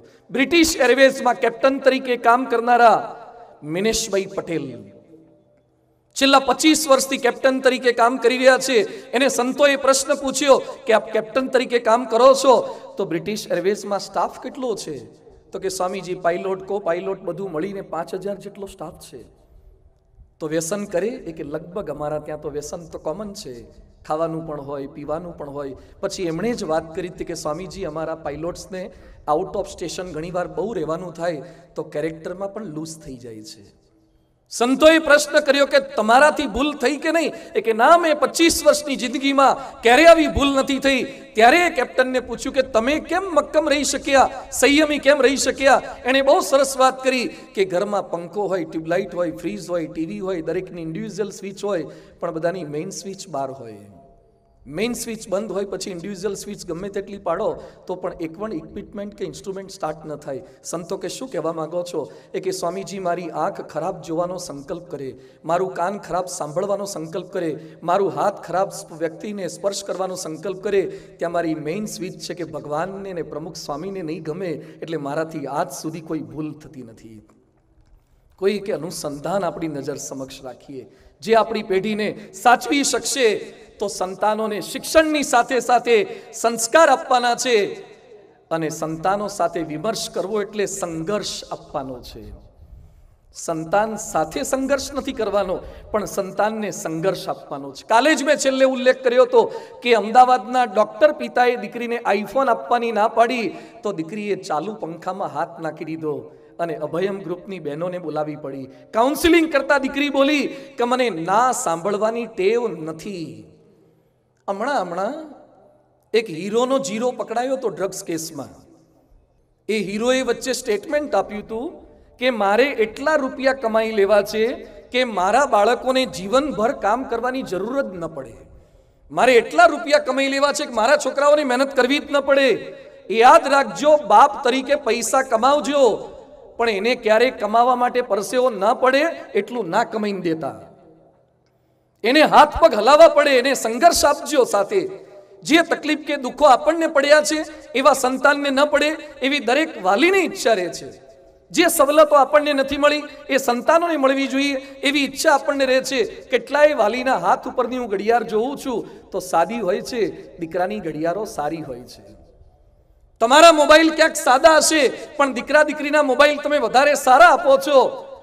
પણ સાથે સંઘર્ષ આપજો. હવે ધ્યાનથી સાંભળજો, તમારા સંતાનોને સગવડ આપજો, પણ અગવડોમાં અકળાય નહીં ને એવી તાલીમ જરૂર આપજો. એને શિયાળામાં નાહવા માટે ગરમ પાણી આપજો, પણ ક્યારેક ઠંડા પાણીએ નાહી શકે ને એવી તૈયારી આપજો. એને સારો મોંઘો મોબાઈલ આપજો, પણ શું ન જોવાય એની લક્ષ્મણ રેખા બાંધીને પછી મોબાઈલ આપજો. એ માંગે તેટલા પૈસા વાપરવા માટે આપજો, પણ પાઈનો હિસાબ રાખવાની એને કેળવણી આપજો. એને સારા સ્વાદિષ્ટ ભોજન આપજો, પણ ક્યારેક ખારું કે ખાટું થાય તો હસ્તે મુખે ખાવાની તૈયારી આપજો. એની ગમે તેવી ભૂલો થાય તો ઉદાર દિલે માફ કરી દેજો, પણ ફરી ભૂલ ન કરે એવી તકેદારી આપજો. આપવાનું છે. કેટલાક વાલીઓ શું કહે છે, રાજકોટમાં જ એક ભાઈ મળ્યા હતા, મને કે સ્વામી અમે તો બહુ મોડર્ન છીએ, અમારા ઘરમાં કોઈ રોકટોક નહીં, જેને જે ખાવું હોય ખાય, જે પીવું હોય પીવે, જે જોવું હોય જોવે, જ્યારે નાવું હોય તો નાય, ના નાવું હોય તો ના નાય, ટોટલ ફ્રીડમ. મને કે અમારા ઘરમાં ટોટલ ફ્રીડમ. મેં કીધું ટોટલ ફ્રીડમને લીધે તમારા ઘરમાં બોટલ ફ્રીડમ આવી ગયું છે અને કિંગડમ ખોવાના વારા આવ્યા છે. બાળક નાનો હોય ત્યારે હાથ પગ પકડીને પણ એને ન ભાવે એવી દવા એના મોઢામાં આપણે નાખી હતી. બાળકને લોલીપોપ ને કેડબરી ખવડાવે એ જ બાપ નથી, એને રોવડાવીને દવા પીવડાવે ને એ વાલી છે. સંતાનને ટીવી મોબાઈલમાં જે ગમે એ જોવા દે એ પેરેન્ટ નથી, પણ અયોગ્ય જોતા અટકાવે એ પેરેન્ટ છે. મહાભારતનો બહુ સુંદર પ્રસંગ છે. જયદ્રથનો વધ થતો હતો એ સમયે અર્જુનના બાણ દુર્યોધન સહન ન કરી શક્યો, એટલે એને દ્રોણાચાર્યને પૂછ્યું કે મારીને અર્જુન બંનેની તાલીમ સરખી છે, તમે અમને બંનેને તાલીમ સરખી આપી છે, છતાં અર્જુન કેમ મેદાન મારી જાય છે અને હું કેમ આવો યોદ્ધો નથી બની શકતો? હવે દ્રોણાચાર્ય દુર્યોધનને કહે છે કે તું ખાલી સુખ સાહેબીમાં જ ઉછર્યો છે અને અર્જુન તકલીફોમાં મોટો થયો છે. તું ખાલી સુખને જાણે છે, અર્જુન સુખ દુઃખ બંને જાણે છે. તને સુવાળી પથારીનો જ અનુભવ છે અને અર્જુનને જંગલની કાંટાળી કેડીનો પણ અનુભવ છે, એટલે આગળ નીકળ્યો છે. તમારા દીકરાને દુર્યોધન જેવી સગવડો ના આપતા, એને અર્જુન જેવો વનવાસ પણ ક્યારેક આપજો, એને સંઘર્ષ આપજો. વિશ્વ યુદ્ધમાં જાપાન અને જર્મની ખલાસ થઈ ગયા, એટલે જ જાપાન અને જર્મની દુનિયાના દેશોને ટક્કર મારે ને એવા પાવરફુલ થયા. થોડોક સંઘર્ષ સારો છે. માતા જીરાફની વાતો ક્યાંક આપણે સાંભળી છે. જીરાફ જ્યારે બચ્ચાને જન્મ આપે એટલે જીરાફ હાઈટ વાળું છે, બચ્ચું જેવું જન્મે નીચે પડે એટલે માતા જીરાફ એના બચ્ચાને લાત મારે. હવે બાળક જન્મ્યું હોય તરત તો વાલ કરવું જોઈએ, લાત મરાય? લાત મારે, બચ્ચું લાત સહન કરી લે, ઊભું ન થાય એટલે ફરથી કિક મારે. લાત પડી એટલે બચ્ચાને એમ થયું કે ઊભા થવું પડશે, નહીં તો ત્રીજી પડશે, એટલે બચ્ચું ઊભું થાય, હજી ચોથી કિક મારે એટલે બચ્ચું ચાલીને ત્યાંથી દૂર જવા જાય. પ્રશ્ન થાય કે તાજા જન્મેલા બાળકને માતા જીરાફ લાત કેમ મારે છે? માતા જાણે છે કે અત્યાર સુધી મારા પેટમાં હતું એટલે સિંહ આવતો કે વાઘ આવતો ત્યારે હું ભાગતી એટલે ભેગી એની રક્ષા થઈ જતી. હવે પેટમાંથી બહાર નીકળ્યું છે એટલે જાતે એને દોડતા શીખવું પડશે, એટલે લાત મારે છે. First she kicks then she licks. પહેલા એ લાત મારે છે ને પછી એ લાડ કરે છે. એટલે સંતાનોને થોડી કેળવણી માતા જીરાફ જેમ આપે છે ને એમ કેળવણી આપવાની. થોડો સંઘર્ષ આપજો, થોડીક તાલીમ આપજો, તો એ વધારે મજબૂત થશે. સંતાનોને સન્માન પણ આપજો, ખાલી સંઘર્ષ નહીં. એક છોકરો રિઝલ્ટ લઈને આવ્યો, એના પપ્પાને કે પપ્પા જુઓ ને કેટલા ટકા આવ્યા, કેટલા આવ્યા? એ કે 85. હોતા હશે આટલા, અમે હતા ત્યારે તો 99 લાવતા હતા. કેટલાક વાલીનું ગ્રાન્ડ ટોટલ 99 નહીં થતું હોય, તો એ પાછા દર વખતે બડાશ મારે, અમારા જમાનામાં આમ કરતા ને તેમ કરતા ને આમ કરતા, છોકરાથી સહન ન થયું એટલે એના બાપને કે દર વખતે મને ટકા ઓછા કહે છો. જવાહરલાલ નહેરુ તમારા જેવડા હતા ને ત્યારે વડાપ્રધાન થઈ ગયા હતા, તમે સરપંચ નથી થયા. ખાલી છોકરાઓના ધર્મ નથી હોતા, થોડા વાલીના ધર્મ હોય છે. જે લાયો છે એ સમયે થોડીક પ્રશંસા તો કરો, થોડોક બિરદાવો તો ખરા. ઘરમાં કંઈક એને સારું કર્યું, અભ્યાસમાં કંઈક સારું કર્યું, સારી કંઈક ચેરિટી એક્ટિવિટી કરી. બ્રોકરેજ ફર્મના ચાર્લ્સ માલિક હતા, એણે બહુ સરસ વાત કરી છે. મારી જિંદગીમાં એક વ્યક્તિ પણ એવી જોઈ નથી જે ટીકા સાંભળ્યા પછી સારું કામ કરી શકે. એવી સ્થિતિનું નિર્માણ કરો કે વાતાવરણમાં ઉત્સાહ ફેલાય. આ કરવાનું છે. એને થોડુંક માન સન્માન પણ આપજો, એની કદર પણ કરજો. જો સંતાન સાથે વિમર્શ કરવો હોય તો સંતાનોમાં વિશ્વાસ મૂકીએ. 1960નો બહુ સુંદર પ્રસંગ છે. અમેરિકામાં એલ યુનિવર્સિટીમાં બિઝનેસ મેનેજમેન્ટ ડિપાર્ટમેન્ટમાં છાત્રો વિવિધ પ્રોજેક્ટ બનાવતા હતા. એમાં એક છોકરો હતો, ફ્રેડ સ્મિથ એનું નામ. એણે એક સરસ પ્રોજેક્ટ બનાવ્યો કે રાતોરાત કોઈક વસ્તુની ડિલિવરી જે તે વ્યક્તિ સુધી પહોંચી જાય. રાતોરાત એ વસ્તુની ડિલિવરી થાય એવો પ્રોજેક્ટ પ્રોફેસર સમક્ષ રજૂ કર્યો. પ્રોફેસર કે આવું બને જ નહીં, શક્ય જ નથી, દિવસો લાગે અને ક્યારેક તો મહિના થઈ જાય. કુરાજી થઈ ગયા. એ ફ્રેડ સ્મિથે બનાવેલા પ્રોજેક્ટને સી ગ્રેડ આપ્યો, બી પણ નહીં, એ તો ન જ આપ્યો, સી ગ્રેડ આપ્યો. યુનિવર્સિટી છોડ્યા પછી એ ફ્રેડ સ્મિથે ફેડરલ એક્સપ્રેસના નામે ડિલિવરી કંપની શરૂ કરી, જેનું શોર્ટ ફોર્મ આજે છે ફેડેક્સ. તેની પાસે 691 કાર્ગો પ્લેન છે. 691 કાર્ગો પ્લેન છે, વર્ષે $190 બિલિયન વેપાર કરે છે, દર વર્ષે $10 બિલિયન નફો કરે છે અને 6,50,000 કર્મચારી છે ફેડેક્સ પાસે. 6,50,000 કર્મચારી, $10 બિલિયન નફો કરે છે, પણ એને એના શિક્ષક ઓળખી ન શક્યા. સી ગ્રેડ આપ્યો, રાતોરાત ડિલિવરી ન થઈ શકે. ઓળખો તમે, એનામાં વિશ્વાસ મૂકો. ઘણા વાલી શું કે મારા દીકરાને ના ફાવે, એને શાક ખાતા ફાવે, લેતા ન ફાવે, તો શીખવાડો ને થોડું શાક લેતા શીખવાડો, કારણ કે આવનારી શાક લેવા ઘણી વાર નહીં જાય, એને લેવા જવું પડશે. હવે તો બધા વાલીને વિનંતી છે કે તમારા દીકરાને પરણાવવા હોય ને તો થોડા કપડાં ધોતાય શીખવાડજો, થોડી રોટલીઓ કરતાય શીખવાડજો, થોડી રસોઈ કરતાય શીખવાડજો. બધા વાલીની મારી વિનંતી છે, કારણ કે નવી પેઢીમાં તમારા ઘરવાળાએ જે પ્રકારે સહન કર્યું છે એવી બાઈઓ મળશે એવી 100% ગેરંટી નથી, શક્યતા જ નથી, બહુ ઓછી શક્યતા છે. એટલે તમારા દીકરાઓને પૂરેપૂરી તાલીમ આપજો, એને શાક લેતા શીખવાડજો, ક્યાંક રસોઈ કરતા શીખવાડજો, ક્યાંક કચરા પોતાની તાલીમ આપજો. સંતાનોમાં થોડો વિશ્વાસ મૂકજો, શીખી શકે. મુકેશ અંબાણીએ ઇન્ટરવ્યુમાં સરસ વાત કરી હતી કે બી કેમિકલ ભણ્યા, પછી અમેરિકા ગયા, સ્ટેનફોર્ડ યુનિવર્સિટીમાંથી MBA થયા, અને MBA કરીને જેવા ઇન્ડિયા પાછા આવ્યા અને ધીરુભાઈએ 100 કરોડના પ્રોજેક્ટની જવાબદારી સોંપી મુકેશ અંબાણીને. તાજા જ MBA 100 કરોડના પ્રોજેક્ટની જવાબદારી સોંપી અને પછી ધીરુભાઈ બોલ્યા કે મુકેશ, આખો પ્રોજેક્ટ તારે રન કરવાનો છે અને રિલાયન્સમાંથી એક જ અનુભવી વ્યક્તિ તને આપીશ, એક અનુભવી વ્યક્તિ આપીશ, કંઈક તારી ભૂલ થશે ધ્યાન દોરશે, બાકીના માણસોનું સિલેક્શન તારે કરવાનું છે, બાકીના તું સિલેક્ટ કરજે, ભૂલ થશે તો ધ્યાન દોરીશ. મુકેશભાઈ ઇન્ટરવ્યુમાં બોલ્યા હતા, મારા બાપ આટલા મોટા ગજાના બિઝનેસમેન હતા, પણ એક તાજા MBA થયેલા છોકરા પર આટલો વિશ્વાસ મૂકી શકતા હતા. થોડોક વિશ્વાસ પણ મૂકજો, શંકા ન રાખતા સતત તને ના ફાવે, તું ના કરી શકે, અમે જૂના જમાનાના છીએ. આપણી મોટી ખામી છે, વિશ્વાસ નથી મૂકી શકતા.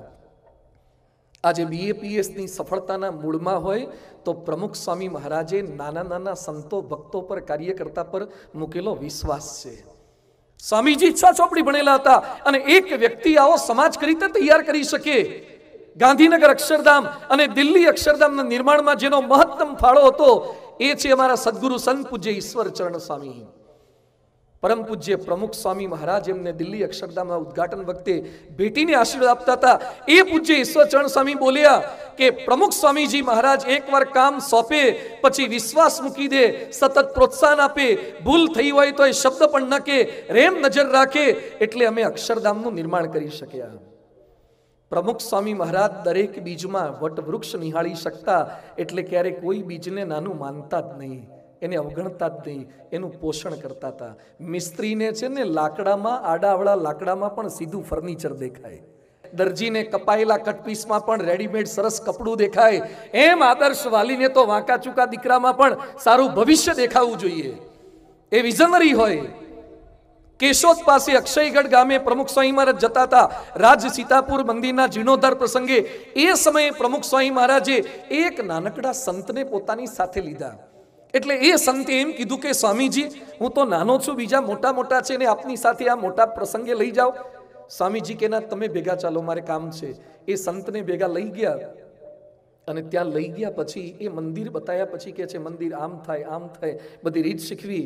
આજે તમને જણાવતા આનંદ થાય છે, એ સંત એટલે પૂજ્ય શ્રીજી સ્વરૂપ સ્વામી અને ગાંધીનગર અક્ષરધામ, દિલ્હી અક્ષરધામ અને અમેરિકાના અક્ષરધામની ડિઝાઇન કરનારા એ સંત છે, જે 10 વર્ષે સાધુ થયેલા છે. 10 વર્ષે કોઈ ફાઇન આર્ટ્સ નહીં, ઇન્ટિરિયર નહીં, આર્કિટેક્ટ નહીં, સિવિલ એન્જિનિયર નહીં, કશું જ નહીં, પણ પરમ પૂજ્ય પ્રમુખ સ્વામી મહારાજ સંતોમાં કેવો વિશ્વાસ મૂકી શકતા. પૂજ્ય ભક્તિનંદન સ્વામી એ પણ આફ્રિકાથી આવેલા, બહુ નાની ઉંમરે આવેલા, મૂર્તિનું કશું જ ન જાણે, કોઈ જ્ઞાન નહીં, પણ પ્રમુખ સ્વામીજી એમને શિલ્પ કામમાં જોડ્યા. આજે ગાંધીનગર અક્ષરધામ, દિલ્હી અક્ષરધામ, અમેરિકાના અક્ષરધામની તમામ મૂર્તિઓની ડિઝાઇન બધી એમણે બનાવી છે. પૂજ્ય સુતી પ્રકાશ સ્વામી સાધુ થયા કાઠિયાવાડના સારંગપુરની બાજુના પાટી ગામના, જેને પશ્ચાત શબ્દ પણ સંસ્કૃતનો સાચો બોલતા નહોતો આવડતો. આજે સ્વામિનારાયણ સંપ્રદાયના સૌથી ભણેલા સંતો પૈકીના એક આ સુતી પ્રકાશ સ્વામી છે, જેણે 22,000 સંસ્કૃત શ્લોકોનો ગ્રંથ બનાવ્યો છે. 22,000 સંસ્કૃત શ્લોકોનો. જેને એક સાચો સંસ્કૃતનો શબ્દ નહોતો બોલતા આવડતો એને પ્રમુખ સ્વામી મહારાજ સંસ્કૃત ભણાવે. અને રાજકોટ મંદિરના કોઠારી અમારા પૂજ્ય બ્રહ્મતીર્થ સ્વામી બહુ જ નાની ઉંમરે સાધુ થયા, 18-19 વર્ષે. અને પ્રમુખ સ્વામી મહારાજે રસોડાની જવાબદારી સોંપી, જેને રસોડાનું કોઈ જ્ઞાન નહોતું, પણ સ્વામીજી સઘળી જવાબદારી સોંપે. આજે 3-3 લાખ ને 5 લાખ માણસોની રસોઈ કરવી હોય તો પણ પેટનું પાણી ન હલે, એ પ્રમુખ સ્વામી મહારાજની તાલીમ છે. પ્રમુખ સ્વામી મહારાજ સંતો પર જે વિશ્વાસ મૂકી શકે છે. અમારા મુંબઈ મંદિરના કોઠારી સંત છે પૂજ્ય અભય સ્વરૂપ સ્વામી, એને કોઠારી બનાયા. તેને હાથ બારમાં ખબર નહોતી એટલે પૂછ્યું, હાથ બાર ને 12 શાક બે હરખું ને? હાથ બારના દાખલામાં ખબર નહોતી પડતી, એને બોમ્બે મંદિરનો વિકાસ કરે એવા બનાવ્યા. ધ્યાનથી સાંભળજો, કેરીમાંથી ગોટલો કાઢવો તો બહુ સરળ છે. એ તો નાનકડો બાળક પણ કેરીને દબાવે ને તો ગોટલો નીકળી જાય, પણ ગોટલામાંથી કેરી કાઢવી ને બહુ મોંઘી છે. ગોટલામાંથી કેરી કાઢો, વાલી એટલે ગોટલામાંથી કેરી કાઢે. કેરીમાંથી ગોટલો કાઢવામાં બહુ તાકાત ના જોઈએ, બહુ ધીરજની જરૂર નથી, પણ ગોટલામાંથી કેરી ઊભી કરવાની છે, આંબો ઊભો કરવાનો છે. એના માટે ધીરજ જોઈએ, મહેનત જોઈએ અને માનવીય સંબંધ જોઈએ, જે પ્રમુખ સ્વામી મહારાજ કરી શકતા હતા. નાનકડા યુવાનોમાં કાર્યકર્તાઓમાં વિશ્વાસ મૂકતા હતા. ન કેવળ સંતો, જલસણ ગામે પ્રમુખ સ્વામીજી મહારાજ વર્ષો પહેલા 76ની સાલમાં ગયા હતા. સભા કરી, પધરામણી કરી. એક નાનકડો 14 વર્ષનો કિશોર, રિલેશ બારોટ એનું નામ, એના ઘરે લઈ ગયો. પછી પ્રમુખ સ્વામી મહારાજને કે મારી ભેંસ પર હાથ મૂકો ને, તો સ્વામીજીએ ભેંસ પર હાથ મૂક્યો. એ કે વધારે દૂધ આપે એટલે ભેંસ પર હાથ ફેરવો, તો હાથ ફેરવ્યો. વિવેક સાગર સ્વામી કે તું ફૂલ નાખી આવજે. સ્વામી કે આપણે જાતે ગમાણમાં જઈએ. ભેંસ પર પુષ્પ નાખ્યા, પધરામણીમાં ભેગો રાખ્યો, પૂજા કરતા શીખવાડી, સંસ્કાર આપ્યા, બાળમંડળ કરવું, લોકોને સંસ્કાર આપવા. વિવેક સાગર સ્વામી કે સ્વામીજી આપ આરામ કરો. 14 વર્ષના કિશોર પાછળ પ્રમુખ સ્વામી મહારાજે આખી બપોરનો 1.5-2 કલાકનો સમય આપ્યો. એ કિશોર આજે સેંકડો ગામોના સંયોજક તરીકે જવાબદારી બજાવે છે. ગોટલામાંથી કેરી કાઢવાનું કામ પ્રમુખ સ્વામી મહારાજ કરી શકતા હતા. આફ્રિકાના કિસુમોમાં એક છોકરો કલ્પેશ એનું નામ, 800 માંથી ખાલી 12 માર્ક્સ આવ્યા હતા. 800 માંથી 12 માર્ક, બહુ ઠોઠ. શિક્ષકો ના પાડે, વાલીઓ ના પાડે, પ્રમુખ સ્વામી મહારાજ પાસે લઈ આવ્યા. અને પ્રમુખ સ્વામી કે આ તો ડોક્ટર થાય એવો છે, ભણે એવો છે, એટલી પોઝિટિવિટી રેડી. આજે કિસુમોનો એ સારા ડોક્ટર તરીકે ફરજ બજાવે છે. જર્મન કવિ ગેટે બહુ સરસ વાત કરી છે. If you treat a man as he is and he will remain as he is. તમે માણસને એ રીતે તાલીમ આપશો કે જેવો છે એવી તો એવો જ રહેશે, પણ જેવો બનાવવા માંગો છો એવી તાલીમ આપજો. એટલે પ્રમુખ સ્વામી મહારાજે ગાંધીનગર અક્ષરધામમાં બાળકોનો સુવર્ણ જયંતિ મહોત્સવ હતો, ત્યારે કલામ સાહેબ આવ્યા હતા અને સામે 25,000 બાળકોને બાલિકાઓ બેઠા હતા. આખું ફંક્શન પૂરું થયું, હજારો બાળકો બાલિકા હતા અને આરતીનો કાર્યક્રમ હતો. ત્યારે સંતોએ આરતી તૈયાર કરી હતી ને પ્રમુખ સ્વામીજી મહારાજના હાથમાં આરતી આપવાની હતી. સંતોને સંકોચ થતો હતો કે કલામ સાહેબ તો મુસ્લિમ ધર્મને વરેલા છે, એમનામાં કદાચ આરતીની પ્રણાલિકા ન હોય તો આરતી આપવી કે નહીં. સ્વામીજી કે લાવો આરતી આપણે કલામ સાહેબને આપીએ. પ્રમુખ સ્વામીજી આરતી લઈને કલામ સાહેબના હાથમાં આરતીની ડીશ આપી અને પછી પ્રમુખ સ્વામીજી બોલ્યા હતા કે સાહેબ, આપણે સામે બેઠેલા બાળકોની આરતી નથી કરતા, બાળકોના હૃદયમાં રહેલા પરમાત્માની આરતી કરીએ છીએ. બાળકોમાં પરમાત્મા જોવાનું કામ એ કરી શકતા હતા. બાળકોની આરતી ઉતારાવડાવી. અત્યારે વિશ્વવંદનીય પરમ પૂજ્ય મહંત સ્વામી મહારાજ નાનકડા બાળકને જોવે એટલે એમ બોલે છે 80+, 90+, 95+. એટલે સંતોએ પ્રશ્ન પૂછ્યો કે સ્વામી આ તો 5 વર્ષનો છે, 7 વર્ષનો છે, 8 વર્ષનો છે, આપ કેમ બોલો છો 90+? સ્વામીજી કે આ તો મોટી ઉંમરે ગુજરીને પાછા આવ્યા છે એટલે 90+ જ છે. આ બધા બહુ મોટી ઉંમરના છે. આજે તાજા જન્મેલા નાના દેખાય છે પણ બહુ મોટા છે. આજે છોકરાઓ ગાળો બોલતા શીખે. આપણા સંતો સારંગપુરની બાજુનું એક ગામ છે જમરાળા, એ ગામે ગયા અને છોકરાઓ રખડતા હતા, રમતા હતા. એમાં એક છોકરાને બોલાવીને પૂછ્યું કે દેશ ભક્તોના નામ આવડે 5? તો કે ના ફાવે. 5 રાજકીય પુરુષોના નામ ફાવે? ના ફાવે. એક છોકરો કે મને 10 ગાળો ફાવે, બોલું? બોલવાનું તો કહેવાય નહીં. ગાળો બોલતા શીખીએ, અપશબ્દો બોલતા શીખીએ. આ વખતે પરમ પૂજ્ય મહંત સ્વામી મહારાજે સંકલ્પ કર્યો. એમણે 315 શ્લોકોનો એક ગ્રંથ રચ્યો છે, સત્સંગ દીક્ષા. અને મહંત સ્વામી મહારાજે આખા BAPSમાં હલેક જગાવી કે આપણા બાળકો, બાલિકાઓ, યુવક યુવતીઓ આ શ્લોકો કંઠસ્થ કરે. સંસ્કૃતના 315 શ્લોકો કંઠસ્થ કરે. તમને જાણીને આનંદ થશે, અહોભાવ થશે. 4 વર્ષના બાળકથી શરૂ કરીને 88 વર્ષના વૃદ્ધ સુધી લોકોએ 315 સંસ્કૃતના શ્લોકો મોઢે કર્યા છે. આ કર્યું છે. બાળકોને સંસ્કૃત બોલતા કર્યા, કારિકાઓના પાઠ કરાવ્યા. ખેડૂતને એક દાણામાંથી 1000 દાણા કરવાની ક્ષમતા દેખાય એમ જે વાલી હોય ને એ તો એક જીવમાંથી અનેક જીવને ઊભા કરવાની વાત જોઈ શકે છે. તો ક્ષમતા એની ઓળખજો, એનામાં વિશ્વાસ મૂકજો, અને વારસ સાથે વિમર્શ એટલે સંતાનોને સદવર્તનનું શિક્ષણ આપજો. એક આર્કિટેક્ટ મને મળવા માટે આવ્યા. મને કે સ્વામીજી તકલીફ છે. શું તકલીફ છે? મને કે મારી પત્ની રોજ રાત્રે કોકની સાથે ઓનલાઈન હોય છે. બધું સાંભળીને કહો છો જોયું? મને કે છેલ્લા મહિનાથી જોઉં છું. હું સૂઈ જાઉં, પડખું ફેરવતા જાગી જાઉં તો 1:30 થી 2, 2:30 વાગ્યા સુધી ચેટિંગ ચાલુ હોય છે. મને કે મેં ડિટેલ ચેક પણ કરી. તો બધું એકવાર એ કન્ફેસ કરતા હોય, માફી માગતા હોય તો માફ કરી દો, જતા કરો. આવા નાના કારણસર ને થાય, ભૂલ તો થાય, દરેકની થઈ શકે. મને કે મેં મારી પત્ની આગળ મારી બધી જ તૈયારી બતાવી તો મારી પત્ની મને એવો જવાબ આપે છે કે you are my husband and he is my friend. તમે મારા પતિ છો અને મારો મિત્ર છે. I will keep both. હું બંનેને રાખીશ. એવું તમારા પત્ની શું કરે છે? મને કે રાજકોટની એક સ્કૂલમાં શિક્ષિકા તરીકે સર્વિસ કરે છે. એ શિક્ષિકા બેન છે. બાળકોને શું પાઠ શીખવાડવાના, કઈ તાલીમ આપવાના, કયા પ્રકારના સંતાનોને તમે તૈયાર કરવા માંગો છો? કેવું અધઃપતન આપણે ચારિત્ર બાબતમાં કરી રહ્યા છીએ. સદવર્તનની તાલીમ આપવાની છે. જન્મથી કોઈ સંસ્કારી નથી હોતું, કોઈ કુસંસ્કારી નથી હોતું. જન્મથી કોઈ સદાચારી નથી હોતું, દુરાચારી નથી હોતું. પણ જેવી તાલીમ આપો એવા તૈયાર થાય છે. ગાંધીજી કહેતા, અમારા સંતાનોમાં જે કંઈ ખામી છે એ એમ દંપતીની ખામીઓનું પ્રતિબિંબ છે. અમારા સંતાનોમાં જે કંઈ ખામી છે એ અમારું જ પ્રતિબિંબ છે. And ounce of practice is more than tons of talks. કલાકો સુધી દીકરાને ભાષણ આપવું એના કરતાં થોડુંક વર્તન કરવું ને એ સારું છે. યાદ્રશમ વપતે બીજમ તાદ્રશમ લભતે ફલમ. જેવું વાવો તેવું પ્રાપ્ત કરો. ગીજુભાઈ બધેકા બાળ કેળવણીકાર હતા. બાળકોની મુછાળીમાં કહેવાતા હતા. એની પાસે વાલી ગયા અને કહે છે અમારા છોકરા અમારું માનતા નથી, તોફાન કરે, મારામારી કરે, ગાળાગાળી કરે. એ સમયે ગીજુભાઈએ વાલીને કીધું તમે એકબીજાનું માનો છો? તો પતિ કે હું માનું છું પણ આ માનતી નથી. પત્ની કે હું માનું છું પણ આ માનતો નથી. ગીજુભાઈ કે બંને એકબીજાને માનવાનું શરૂ કરો તો પેલા બે તમારા બેયનું માનશે. Charity begins at home. કેટલાકના ઘરમાં ભર ઉનાળે પણ અપશબ્દોને આક્ષેપોની વર્ષા ચાલુ હોય, ન્યાય ને અન્યાયના રીસામણાની રકઝક ચાલુ હોય. ઘણાના ઘરમાં ઊંચી છતો, મોંઘી ભીતો, રંગીન કાર્પેટો, ડેકોરેટિવ પીસ ઠેર હોય, પણ શાંતિનું નામો નિશાન નથી હોતું. તો આપણે સદવર્તન એવું થોડું કેળવવાનું છે. ઘરમાં દિવ્યતા આવે છે ભક્તિને સંપ ભાવનાથી. રામાયણના રામમાં સ્વધર્મ હતો, લક્ષ્મણમાં સંયમ હતો, ભરતમાં સમર્પણ હતું ને શત્રુઘ્નમાં શરણાગતિ હતી. એનું કારણ એના ઘરની અંદર વાતાવરણ હતું. તુલસીદાસજી લખે છે, વેદ પુરાણ સુનહી મન લાઈ, આપું કહી અનુજન સમુજાઈ, દેખી ચરિત હર્ષઈ મન રાજા, અનુજ સગાસંગ ભોજન કરહી, માતુ પિતા આજ્ઞા અનુસરહી. રામનો પરિવાર આ હતો.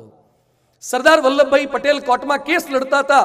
એના વૃદ્ધ માતા સરદાર વલ્લભભાઈ પટેલને મળવા માટે આવ્યા અને વલ્લભભાઈ કેસ લડતા લડતા માતાને વાંકા વળીને પગે લાગ્યા.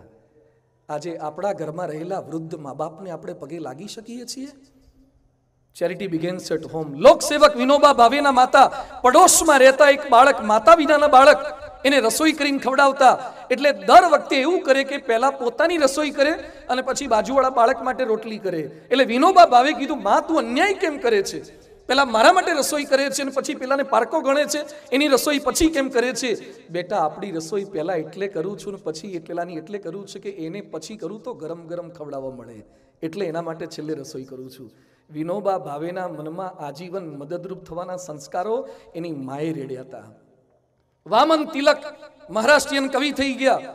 એકવાર એની દીકરી શાકભાજી લઈને આવી અને જેટલા રૂપિયા આપ્યા હતા એના કરતા વધારે હળદર, લીલી હળદર લઈને આવી. અને વામન તિલકને ખબર પડી કે મારી દીકરીએ અન્યાયથી વધારે પડતું લીધું છે, ચોરી કરી છે. એટલે નેતરની સોટી લીધી. દીકરી ગભરાઈ ગઈ, ધ્રુજવા લાગી. વામન તિલક કે ચિંતા ના કરીશ, તને નથી મારવી, મારે માર તો બીજા કોકને મારવો છે. એટલે સોટી લઈને પોતાની પીઠ પાછળ જોર જોરથી મારવા લાગ્યા. એના પત્નીએ હાથમાંથી સોટી ખેંચી લીધી. શું કરો છો? શા માટે તમારી જાતને સજા કરો છો? અને વામન તિલક બોલ્યા કે આજે દીકરીને ચોરી કરવાનો વિચાર આવ્યો, એમાં ક્યાંક આપણી તાલીમ ઓછી છે. આપણે સદવર્તન નથી આપી શક્યા. કેટલાક વાલીની તાલીમ જ ખોટી હોય. એ વધારે પડતું એક્સ્ટ્રા શાક લેતા શીખીને તો સમજીએ કે ટ્રેન થઈ ગયો. ઘણા કે અમારો દીકરો RMTS માં રાજકોટમાં આખામાં ફરે, ટિકિટ લીધા વગર ફરે તોય પકડાય નહીં. મારો દીકરો હોશિયાર બહુ, ચાલુ ક્લાસે મોબાઈલ વાપરે તોય સાહેબને ખબર ન પડે. ડાન્સ કરતા બહુ ફાવે, બધા સ્ટેપ એને ખાલી ડાન્સના સ્ટેપ ન શીખવાડતા આવનારી બાઈ સાથે પગ મિલાવતા શીખવાડજો. આખી જિંદગી નવરાત્રિના હતોલીઓ આઠોલીઓ નથી લેવાનું, એને બીજા સ્ટેપ લેતા શીખવાડવાના છે. ઘણાની તાલીમ જ ખોટી. એકવાર એક ગામમાં એક બેન બેઠા બેઠા પોતાના દીકરાને નવડાવતા હતા ઘરની બહાર ઓટલા ઉપર. પેલો પથ્થરનો ઓટલા જેવું એના પર નવડાવે અને એમાં સાબુ માથામાં નાખ્યો એટલે થોડુંક લિક્વિડ એની આંખોમાં ગયું. છોકરાને ગમ્યું નહીં એટલે રડ્યો અને ભાગ્યો. એની માના હાથમાંથી છટકીને ભાગ્યો. અને ત્યાં બાજુમાં ગામડામાં ખેડૂતોએ પોતાનું ઘઉં ને બાજરીને બધું નાખેલું હોય, એમાં એક તલનો ઢગલો હતો. છોકરો તલના ઢગલામાં જઈને પડ્યો રમવા માટે, રેતીમાં જેમ પડે એમ. ભીનો તો હતો જ અને તલ બધા ચોંટી ગયા. એની માં જોઈ ગઈ, પકડીને લઈ આવી, સીધી ઘરમાં લઈ ગઈ અને નીચે પેલી ચાદર જેવું પાથર્યું, બધા તલ ખેરવી નાખ્યા અને પોટલું ભરીને અંદર મૂકી દીધા. પહેલા તો છોકરાને અઠવાડિયે નવડાવતી હતી, પછી રોજ નવડાવવા લાગી. રોજ હાબુ નાખે અને છોકરાને ચૂંટલી ભરીને કે જા તલના ઢગલામાં જઈને પડ, કારણ કે એટલા તલ તો આવી જાય. તાલીમ ખોટી છે. ગાંધીનગરમાં એક છોકરાને સ્કૂલમાં સાહેબે કીધું ચોરી કરતા પકડાયો છે, વાલીન બોલાવો. વાલીન બોલાય એ કે તમારો દીકરો ચોરી કરે. શું ચોરી કરે? એ કે પેન પેન્સિલ રબર છોકરાઓનું લઈ જાય છે. ના કે ચોરી કરે જ નહીં. કેમ? એ કે એના માટે હું સચિવાલયમાંથી લાવું જ છું. મારો દીકરો શું કરે? ચોરી કરે. બાપની તાલીમ આવી છે. આપણી તાલીમ ક્યાંક ખોટી છે. આપણા ઘરમાં નિત્ય પૂજા આરતી અષ્ટક થાળ હોય તો લોકો કંઈક શીખે. એક ભાઈ મને કહેતા મને કે સ્વામી મારા દીકરાને મોબાઈલ છોડાવો. મેં કીધું તમે પહેલા છોડો. તમે જાજો મોબાઈલ વાપરો છો, તમે થોડોક ઓછો કરો તો દીકરો શીખશે. રાજકોટમાં એક પરિવાર મને મળ્યો છે, એ દર અઠવાડિયે ઉપવાસ કરે છે. ડિજિટલ ફાસ્ટ શરૂ કર્યા છે. Digital fast. કીધું આ કયા ફાસ્ટ છે? મને કે સ્વામી અમે નક્કી કર્યું છે કે અઠવાડિયે એક વાર ઘરના સભ્યોએ આટલા કલાક મોબાઈલ હાથમાં લેવાનો જ નહીં, સોશિયલ મીડિયા લેવાનું જ નહીં. અને ઘણા ઘર મને એવા મળ્યા છે કે જે લોકો જમવા બેસતા પહેલા મોબાઈલ એક બાસ્કેટમાં મૂકી દે છે અને પછી જમવા બેસે છે.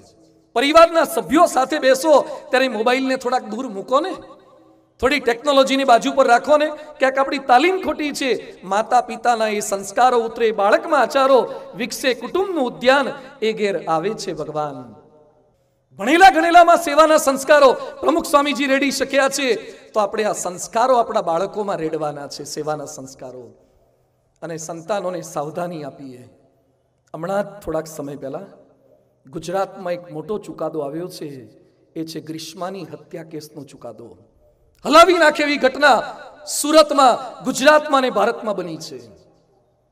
પરિવારના સભ્યોની નજર સમક્ષ, આડોશી પાડોશીની નજર સમક્ષ એક યુવાન પોતાની કહેવાતી પ્રેમિકા અને પોતે માની લીધેલી પ્રેમિકાનું ગળું કાપી નાખે. સમાજ જોતો રહી જાય અને કેટલાય દિવસો સુધી કેસ ચાલે અને પછી એને મૃત્યુદંડની સજા ઘોષિત થઈ. એને જજે જે ચુકાદો આપ્યો છે ને, એ ચુકાદો પણ વાયરલ થયો છે. એ ચુકાદો પણ વાયરલ થયો છે. એના અક્ષરશ શબ્દો હું વાંચું છું, ધ્યાનથી સાંભળજો તમામ વાલીઓ. જજ નોંધે છે અત્યંત ઘાતકી અને નિર્દયતાપૂર્વક થયેલી હત્યાના ગુના, આરોપીની ગુનાહિત માનસિકતામાં મોબાઈલ ફોનનો સતત ઉપયોગ, હિંસક વેબ સિરીઝ અને હિંસક ગેમ્સ રમ્યા કરવાની અયોગ્ય ટેવ મહદઅંશે જવાબદાર બની છે. નાની ઉંમરના યુવક યુવતીઓ જો ઇન્ટરનેટના માધ્યમથી મોબાઈલ પર અશ્લીલ ચિત્રો, અશ્લીલ વિડીયો, રીલ્સ, બીભત્સા, હિંસાથી પ્રચુર વેબ સિરીઝ અને હિંસક બનાવતી ગેમ્સ રમવાના આદતી બની જાય તો તેઓના સ્વભાવ અને વ્યક્તિત્વમાં નકારાત્મકતા અને વિકૃતિઓ જન્મે છે, જેના પરિણામો આવા દુઃખદ હોય છે. આમાં સુધારો થવો સાવ અસંભવિત નહીં પણ અત્યંત મુશ્કેલ બને છે. જે સમયનો ઉપયોગ યુવાનો સર્જનાત્મક પ્રવૃત્તિમાં સ્વયંના, સમાજના કે રાષ્ટ્રના હિત કે વિકાસ માટે કરી શકે, તે અતિ મૂલ્યવાન કિંમતી સમય આવી નિરર્થક પ્રવૃત્તિમાં વેડફાઈ જાય છે. હવે સાંભળજો, આ પરિસ્થિતિ માત્ર કાયદાથી, પોલીસ, મશીનરી કે અદાલતથી બદલી શકાય નહીં. યુવાનો ઉપરાંત તેમના માતા પિતાની અને સમાજની પણ આ બાબતે જાગૃતિ, ચિંતા અને કાળજી અનિવાર્ય છે. સમાજના આગેવાનો, સામાજિક સંસ્થાઓ આ સંબંધી જાગૃતિ ફેલાવવા યોગ્ય ભૂમિકા ભજવી શકે. અરે જજ સાહેબને હું કહું છું કે સાહેબ, તમે તો વિનંતી કરી છે કે ભજવી શકે. અમે BAPSના સંતો તો કટિબદ્ધ થયા છે કે અમે આવા ફેનિલો તૈયાર નથી કરવા, અમારે આદર્શ સંતાનો તૈયાર કરવા છે. એના માટે સંસ્કાર આપીએ છીએ, એના માટે માનવ ઉત્કર્ષ છે. આ જ વેકેશનમાં રાજકોટના 1000 બાળકો બાલિકાઓએ વ્યસન મુક્તિ અભિયાન ચલાવ્યું, પ્રકૃતિ સંવર્ધન અભિયાન ચલાવ્યું. રેલવે સ્ટેશન, બસ સ્ટેન્ડે, એરપોર્ટ ઉપર દરેક જગ્યાએ જઈ અને વ્યસની માણસોનો સંપર્ક કર્યો. 80,000 લોકોનો સંપર્ક BAPSના 1000 બાળકો બાલિકાઓએ કર્યો છે અને વ્યસન મુક્તિનો સંદેશ આપ્યો છે. જે સંસ્કારી બને છે, બીજા અનેકને સંસ્કારની પ્રેરણા આપે છે. અહીંયા બેઠેલા બધાને મારી વિનંતી છે, તમારા દીકરા દીકરી મોબાઈલમાં શું જોવે છે ને એની થોડીક સાયદી રાખજો, થોડીક તકેદારી રાખજો. ગમે તેવા સારા હોય ને, બગડવાની પૂરેપૂરી શક્યતા છે. ગમે તેવા સારા. ટેકનોલોજીનો પ્રભાવ એવો છે, ભલભલાને એ જીવતા ડાયનેમાઇટ જેવી છે. હમણાં જ મને રાજકોટના એક ડોક્ટર મળ્યા. મને કે સ્વામીજી, હું રોડ પર જતો હોઉં ને તો મારી ગાડી કોકને અથડાવી દઉં એવા વિચાર બહુ આવે છે. તમે ડોક્ટર છો ને તમારી ગાડી બીજાને અથડાવવાના કેમ વિચાર આવે? મને કે હું પેલી સ્પીડ વાળી ગેમ રમું છું ને તો ગેમમાં રેસિંગમાં અથડાવવાની બહુ જોઉં છું, પણ એક પણ વખત મેં ફિઝિકલ અથડાઈ નથી. એટલે મને બહુ વિચાર આવે છે કે એકવાર ઠોકું. કઈ દિશામાં ગયા? રાજકોટના એક સિવિલમાં ડોક્ટરે આત્મહત્યા કરી. આ બધું જોઈને આત્મહત્યાના પ્રમાણો વધવા લાગ્યા છે. ભારતમાં 2.6% નશો કરવાની લતના કારણે નશાના આત્મહત્યાના પ્રમાણ વધી ગયા છે. આજે ભારતમાં 3.5 લાખ કેદી છે. મોબાઈલ મીડિયા ગેમને કારણે આ થવા લાગ્યું છે. એટલે પ્રમુખ સ્વામી મહારાજ કહે છે, સાવધાની આપજો, અને જો સાવધાની ચૂકાશે તો મા બાપે પણ બોલવું પડશે કે વધુ પડતું વાલ કરે સંતાનોને બેહાલ. કરજતમાં, મહારાષ્ટ્રમાં કરજતમાં રિસોર્ટમાં 36 છોકરા છોકરી 16 થી 20 વર્ષના રેઇન ડાન્સમાં 700 બોટલ દારૂની સાથે પકડાયા. ચરસ, ગાંજો, હેરોઈન, અને પોલીસને પાછા દબડાવતા હતા. કઈ દિશામાં આપણો સમાજ જઈ રહ્યો છે? આપણે જરૂર છે એને સાવધાની આપવાની, અને સાથે સાથે સાચો વિમર્શ કરવો હોય તો સંતાનોને સત્સંગ આપીએ. એક સરસ પ્રસંગ છે. એક શિકારી રાજા પાસે પોપટ વેચવા માટે આવ્યો. એની પાસે 2 પોપટ હતા. એટલે રાજાએ પૂછ્યું કે પોપટની કિંમત કેટલી?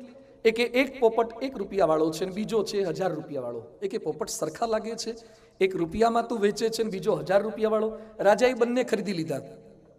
બીજા દિવસે 1 રૂપિયા વાળો પોપટ સવારે ગાળો બોલવા લાગ્યો, મારો કાપો, બૂમો પાડે. અને 1000 વાળો પોપટ બોલે, સર્વેત્ર સુખી ન સંતુ, સર્વે સંતુ નિરામયા, બધા જ સુખી થાય. આવી સરસ વાતો કરવા લાગ્યો.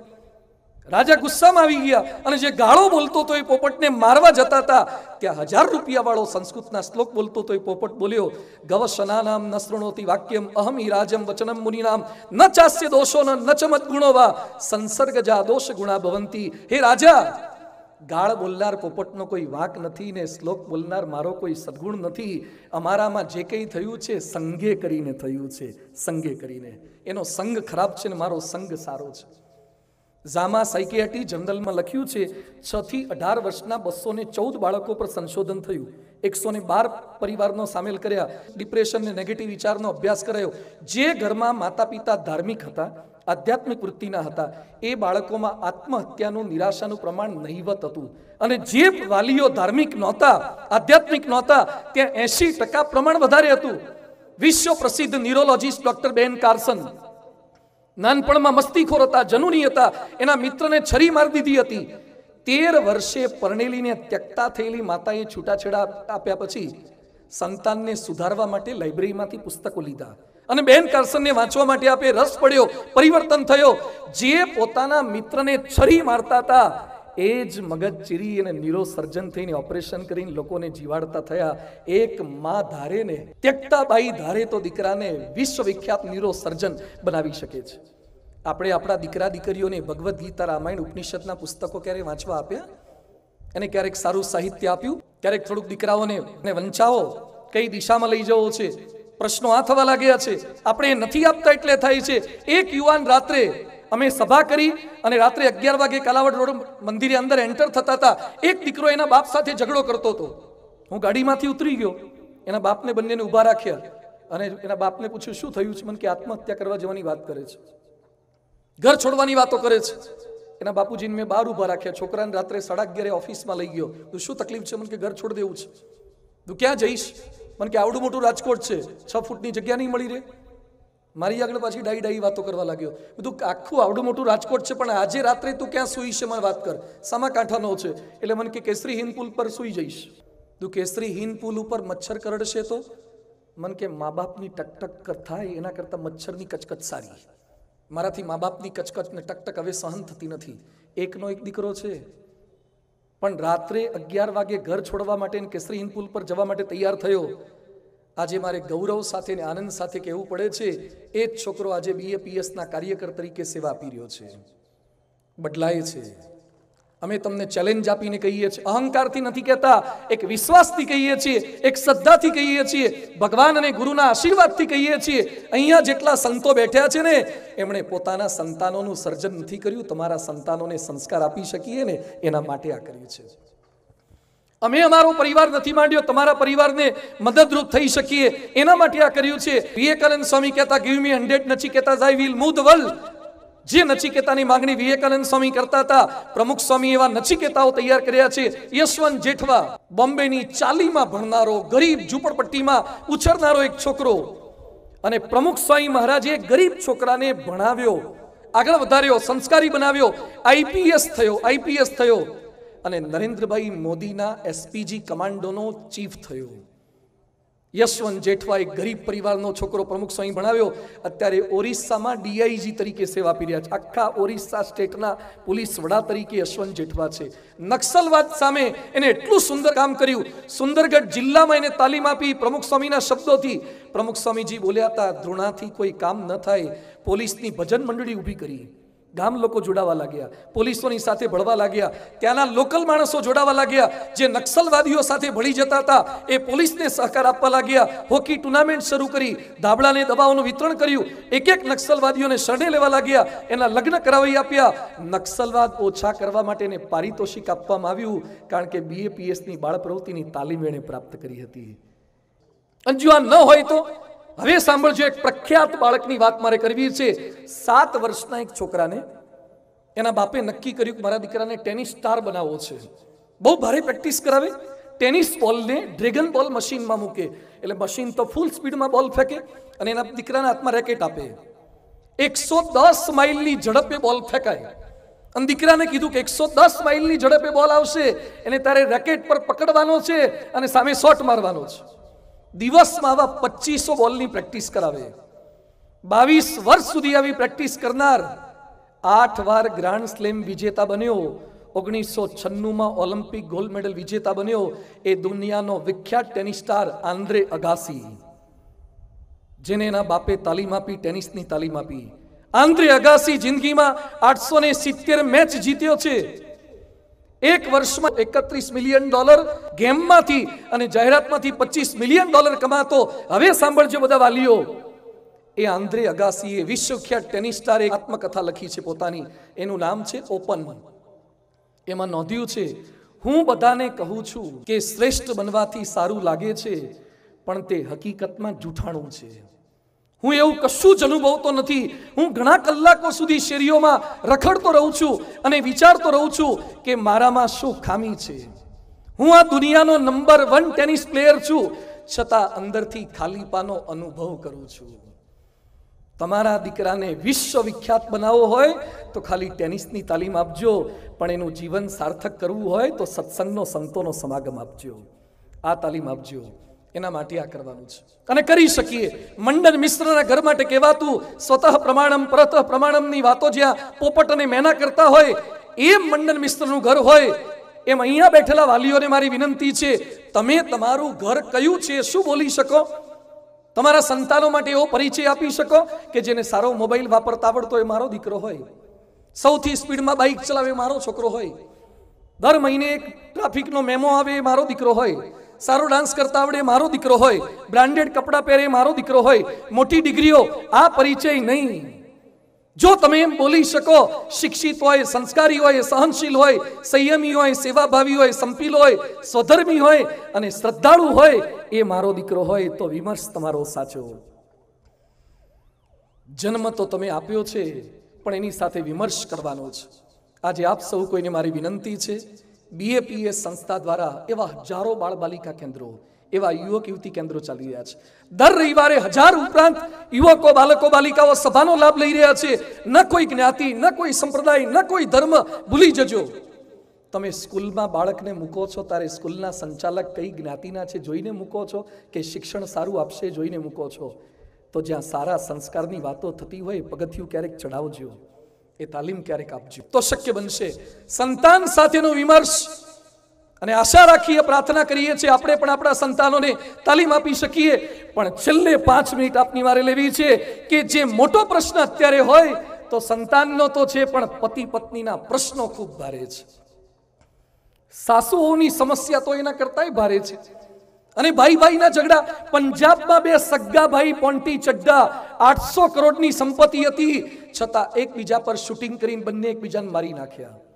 હમણાં 2 દિવસ પહેલા દક્ષિણ ભારતમાં એક ભાઈએ પોલીસમાં કેસ કર્યો પોતાની પત્ની પર. શું કેસ કર્યો? કે મારી પત્નીને મેગી બનાવતા સિવાય બીજું કંઈ આવડતું જ નથી. જ્યારે કહો ત્યારે મેગી મેગી મેગી જ બનાવી કરે છે. એટલે કેસ કર્યો. જજે કેસનું નામ આપ્યું છે મેગી કેસ. Maggi case. આ પરિસ્થિતિ છે. અમદાવાદમાં એક છોકરીએ, પરણેલી બાઈએ પોલીસમાં કેસ કર્યો પોતાના પતિ ઉપર, પોતાની સાસુ પર. કેમ? એ કે મને ઘરમાં પોતું મારવાનું કીધું. તો પોલીસ કે પોતું મારવાનું આપણા ઘરમાં કીધું, મેં ખોટું શું? એ કે હું MBA થયેલી અને હું પોતું મારું? આજે ક્યાંક ભણ્યા પછી પણ IAS ઓફિસરોને પણ છૂટાછેડા થાય છે. રાજકોટનો એક યુવાન મળ્યો, એની ઘરવાળી છોડીને જતી રહી છે. એટલે મેં કીધું કેમ છોડીને જતી રહી? મને કે એના મોબાઈલમાં એક વાક્ય લખેલું છે, BA જબરી. BA જબરી. એટલે મેં કીધું શું કહેવા માંગે છે? એ કે હંમેશા વાક્ય વાંચ્યા કરે, જબરી થા તો તારા પતિની સામે તું ટકી શકીશ. આજે માણસ કૂતરા સાથે, વાઘ સાથે, સિંહ સાથે કામ લેતા શીખી ગયો, માણસ સાથે કામ નથી લઈ શકતો. મોટામાં નિષ્ફળ ગયા છે. બિલ ગેટ્સ પણ નિષ્ફળ ગયા અને જેફ બેઝોસ પણ નિષ્ફળ ગયા. અને ફિલ્મના પડદા ઉપર સત્યમેવ જયતેની ડાઈ વાતો કરનારા કલાકાર પણ નિષ્ફળ ગયા છે. અને કોલાવરી ડીની વાતો કરનારા પણ નિષ્ફળ ગયા છે.